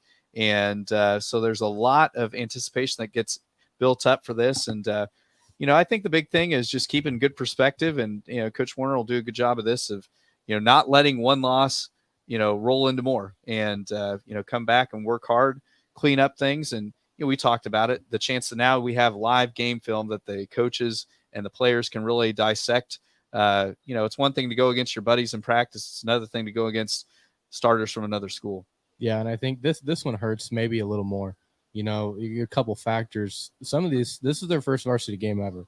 So you want to do well. You want to do well for your school. You want to do well for yourself and your career. So this is hard. And then you mentioned prep work. They've been working for a long time. After Thanksgiving, you have a couple weeks off, and then your group as a whole starts getting ready. And that includes watching film. And when the schedule says Andover Central and who knocked you out, you see that Andover Central playoff game. You see both games that we lose close, and that plays over and over in your head. And so it's tough when that happens again. And so it's a learning experience for these guys and how young they are. It's going to be really cool to see them be able to bounce back next week. Talking about those losses, I bet you to this day could tell me that state championship game against Madison, I should have done this. What if I had done this? What if I had called this play? Oh, yeah. No, anytime there's a loss, I mean, every athlete, every coach, they're going to second guess themselves. But that's what you do when you care. And the one thing, positive things for the guys. I mean, I felt like effort wise, our guys played hard tonight. We didn't see guys pouting out there. So I mean, it's one of those things that they'll work hard. And the losses, you don't ever forget the losses. And the bigger the stage, the more you remember the loss. So it's one of those things that after a loss, you can't get to the next game fast enough. So that's it'll be a short week with there not being school on Monday. And so I'm sure the guys will play that JV game hard and get ready to rock and roll against Circle. All right, we'll come back, recap our final stats, and name our player of the game as our Crusader Locker Room show continues after this on HKFM. More of the Crusader Locker Room show is next. Stay tuned as we name tonight's play and player of the game. Stream Crusader football on your phone or tablet with the Ad Astra radio app. 95.9 HKFM. What's better than getting a new iPhone? Also getting an Apple Watch on us with 1 month free service. You heard that right. At Next Tech Wireless, you can get an Apple Watch on us with a month of free cellular service when you buy a new iPhone. Come visit us at a location near you or call or text at 877-621-2600 for more information. Next Tech Wireless. We are Kansas. Rise Up Reno wants to remind parents of the importance of having conversations with your kids. One conversation goal you can practice is to show that you care about your child and their success. Young people are more likely to listen when they know you're on their side. Reinforce why you don't want your child to drink or use other drugs. The conversation will go better if you're open and show you care. Go to riseupreno.org for more conversation tips and resources. Rise Up, Reno. You already know H&R Block does taxes, but you may not know you can get expert help in person or virtually, or that our tax pros average 10 years of experience. You can even request the same tax pro every year, and your biggest possible refund is always guaranteed. At H&R Block, help is here. All tax situations are different. Not everyone gets a refund. Limitations apply. See hrblock.com/guarantees. Stop by H&R Block in Lyons, Ellsworth, or Hutch today. What do you look for in an insurance company? Hello, this is Brad Patton from Wade Patton Insurance. If you're looking for sound advice, dependable service, and the careful evaluation of your family's insurance needs, you should give us a call. At Wade Patton Insurance, we specialize in personal service. Your agent that evaluates and sells you your policy is the same agent that will be there answering questions and providing sage advice when you need it. So if you're looking for personal service from an accessible agent, check us out online or give us a call at 620-662-5469. Crusader football on HKFM. Back here on our Crusader Locker Room show, early on, Buhler scored first in this game. They led 6-0 after a missed PAT on a bad snap. Andover Central then reeled off 23 unanswered in the first half. Two big Cooper Tabor touchdown catches. Brant Stupka caught one right there at the end of the first half to make it 23-6. Buhler would score first in the second half. They put together a 10-play, 86-yard drive. A 4-yard Gavin Patton run got him within a score, 23-12. We thought, hey, they have a chance. Andover Central missed a field goal. Buhler got the ball right back, but then things kind of, you heard Coach talk about the ugly fourth quarter. Things kind of unraveled from there. Drew Veach picked off a pass that was tipped by the receiver in the air. Andover Central gets it back to Cooper Taylor for another huge score there early in the fourth quarter to make it 29-13. Then a pick six on a ball picked off by Jake Adler. That made it to 35-13, and that was the difference, really. Buhler had the momentum. They had the chance right there after that score, but two quick turnovers really kind of took the game away. Yeah, and Coach Warner talked about it. I mean, when Buhler got down by the three scores, kind of they had to become one-dimensional because clock starts really becoming the enemy. And but, yeah, it's one of those things that, could have gone the other way. You think about something here or there going, Buhler had our chances tonight, but just couldn't quite piece it all together. All right, let's take a look at some of those final numbers, Christopher, final stats of the game, and an interesting one in that, Buhler more yards of offense than Andover Central? Yes, Buhler actually outgains Andover Central tonight, 344 yards to 319 yards. an interesting stat too, Buhler nearly doubles up Central in the amount of plays. Buhler ran 64 plays tonight compared to Andover Central's 36. Through the air tonight for Andover Central, Barczewski goes 7 of 13 for 230 yards, 4 touchdowns. And for Buhler tonight, Jeffrey Neal goes 14 of 26 for 244 yards, but has 3 INTs. And those INTs kind of one of the big differences tonight. On the ground, Buhler outgains Andover Central 100 yards to 89 yards. And we'll get into some of the individual statistics now for the Crusaders. Again, like we said, Neal was 14 of 26 for 244, 3 INTs. Barczewski, 7 of 13, 230 for 4 touchdowns. On the ground, Andover Central's leading rusher tonight was Reese. He has 14 carries for 69 yards. Then everybody else from Andover Central in single digits on the ground. Gavin Patton, leading rusher of the game, 27 carries tonight for 86 yards and 2 touchdowns. Matthew Eddy had 3 carries for 9 yards, and Jeffrey Neal, 8 carries for 5 yards. Receiving-wise, leading receiver of the game, no surprise there. Anytime is anytime. Matthew Eddy, 9 snags tonight for 207 yards. Braden Gentry had 3 catches for 26. Quentin Bizzano had a catch for 10. Mitchell McDaniel had 1 catch for 1 yard. And then leading receiver tonight for Andover Central, no surprise there, as Cooper Tabor has 3 catches for 137 yards and 3 TDs.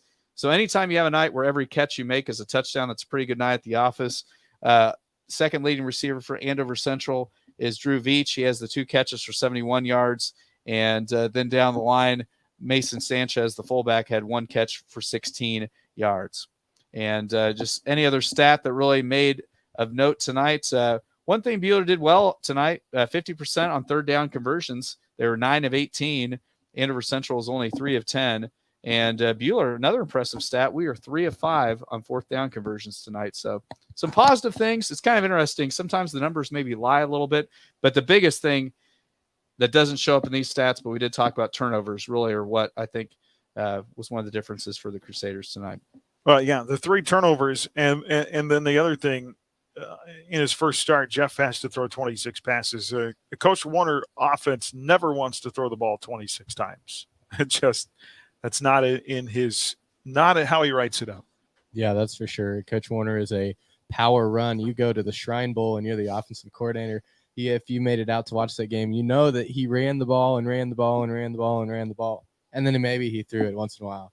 So it's something that you learn. We saw that from his brother. When his brother kind of transferred and was thrown in that starting role, he threw the ball a lot, struggled at times, but look at where he ended up, leading a team deep stretch. And Jeffrey's been able to be mentored by him growing up. And so he will be able to be that mature, become that leader, and say, hey, so what? We're going to go next play. If something bad happens, we'll make something good happen. And he did make some really nice plays, having to scramble tonight. Yeah. It was not a clean pocket by any stretch of the imagination.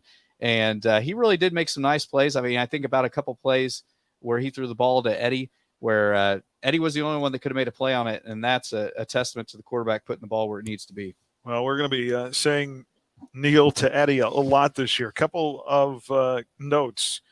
207 yards receiving for Matt Eddy tonight. That is second most in a game in school history. Holy smokes. Wow. Second only to Dakota Wolf, who had a game against El Dorado where he caught 216 yards in 2014. Wow. That's one of those stats that we really weren't tracking that tonight. Yeah. And but just you talked about it. There's going to be a lot of connections this year from Neal to Eddie, and such a dynamic playmaker. And wow, I have a feeling just seeing that tonight, guys. I have a feeling Dakota Wolf's record's going to fall. Maybe even next Friday night. And then your quarterback goes out in his first start, 244 yards. That is fourth most in school history. Wow. Holy cow. Those were some of those quiet yards. Yeah. You talk about numbers, surprising numbers that you don't look at the scoreboard. Defense performing fairly well. And those are big numbers. Those are stuff that even with this, you take as building blocks and you lead that to encourage you going forward. Record there, by the way, is only not that far away, 291. Was set by Jace Williams in 2014. But, yeah, Matthew Eddy could cement his name right up there with receivers by the time he's done this year. Well, such a dynamic kid and fun kid to watch. And anytime is anytime, and anytime he touches the ball, the maroon and white faithful got to be happy. And he is tonight's rising star of the game, brought to you by Rise Up Reno Prevention Network, working to strengthen families and promote healthy behaviors. Rise Up Reno. We'll be back to wrap up our broadcast right after this. Crusader football on HKFM.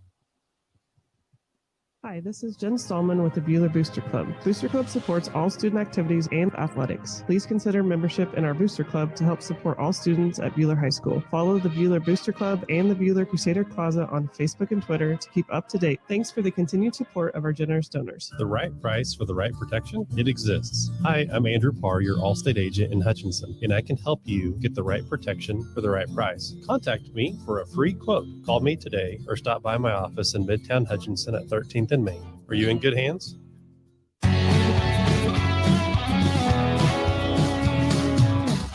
here to keep you rolling. Rod's Tire and Service. Rod here from Rod's Tire and Service of Hillsboro. Tires are something we sometimes take for granted until there's a problem. When you need tires and wheels, call or stop by and see us today at Rod's Tire in Hillsboro.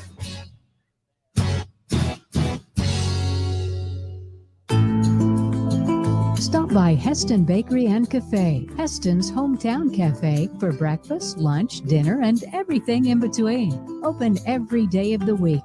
They serve an assortment of baked goods, specialty coffees, sandwiches, soups, salads, and desserts for dine-in, carry-out, and for all your catering needs. Stop in and enjoy the peaceful atmosphere, or view the menu and order online for convenient quick pickup at HestonBakeryandCafe.com.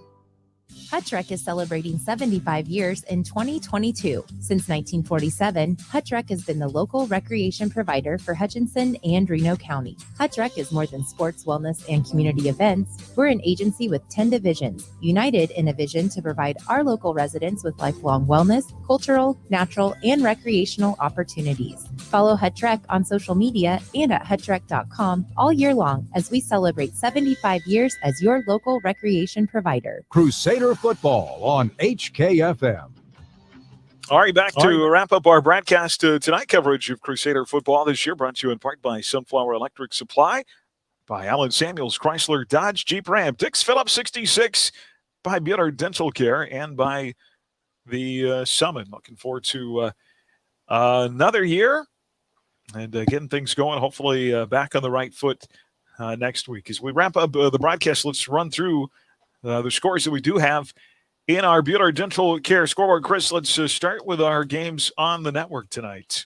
Okay, and I don't know if this one's final, but Halstead has rallied at home against Smoky Valley.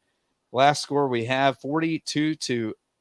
That is in Lindsborg. Oh, it is in Lindsborg. Yeah. Sorry, I had that wrong. Okay, but Coach Derek Reset, it's his debut as the head coach. That game over on our sister station, Mix 96.7. On the AdAsk Radio app tonight, Sterling picks up a big Heart of America League win over at Remington, 40-14 over the Broncos. The last score we have out of McPherson over on our sister station KMCP was McPherson leading Great Bend 44-21. That game was still going on the last we knew.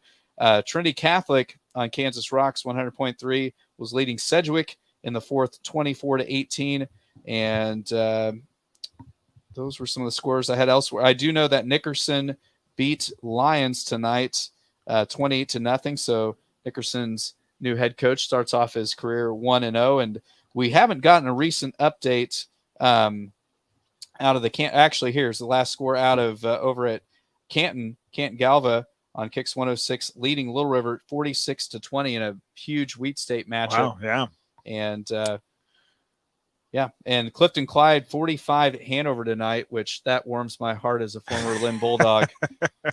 52-6. I'm sorry. Anytime Hanover loses, I'm happy, and I'm probably just made somebody mad somewhere. But in Northern Kansas, 8-man football is large and in charge. You live in Northeast Kansas, you learn to not care for Hanover. Final scores tonight: Inman beats Marion 46-12. May South over Andover 44-16. Clearwater holds on to beat El Dorado 29-22. I believe that Halstead Smoky Valley score was final. Abilene gets a win over Marysville tonight, 14-7. The Cowboys win over the Bulldogs. Garden Plain, low-scoring game beats Conway Springs 6-0. Final Collegiate 28, Rose Hill 6. We'll see Rose Hill coming up later in the year. Heston beats Hoisington tonight, 21-14.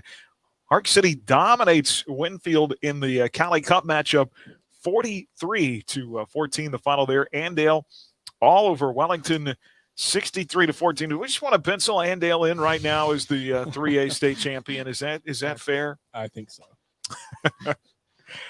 Those are some other final scores that we have. Well, fellas, our maiden voyage. It's always a little bit, a little bit nervous getting launched here, but we all year long across the network, we're going to be broadcasting 8. I don't know whose idea this was to do 8 games on Friday nights. Well, I'm gonna thank Aaron because know that last year we did 5 football games tonight,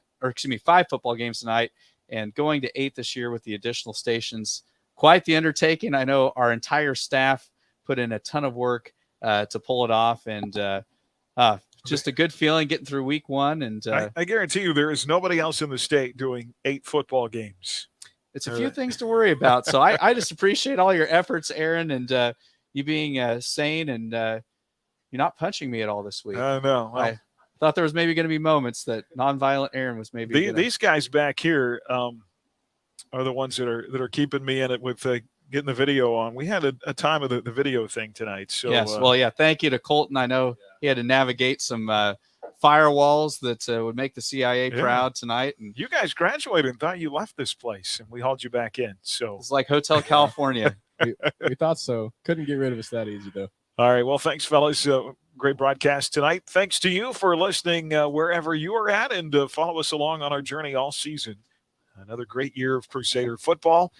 We'll be on Monday night at 6:30 from Taco John's in Hutchinson.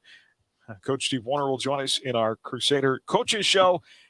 And Sterling College football coming up tomorrow evening on the network. The Warriors and the St. Mary Spires tip-off tomorrow night at 6 o'clock. I was going to check Big 12 scores before we go. Oh, I did know KU was thumping. 49-3 now. They're beating Tennessee Tech early in the 4th. TCU and Colorado, you'll get home in time to watch that game, buddy. They just kicked off. I knew they had some sort of weather delay out in Boulder. I believe the game was out west. Could the Buffs end up back in the Big 12?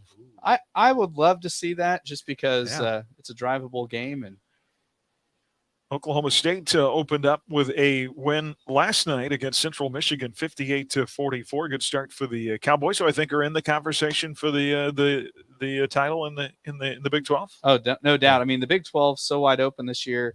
It's going to be a fun year. I mean, they're literally the top 5-6 teams in the league are all have a legitimate shot at I'm a man, baby.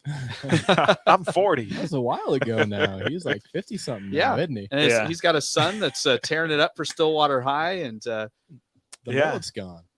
Oh, he did cut it. I think it's gone. Well, he and Matt Eddy both. Well, did you ever hear the story on why Gundy grew the mullet?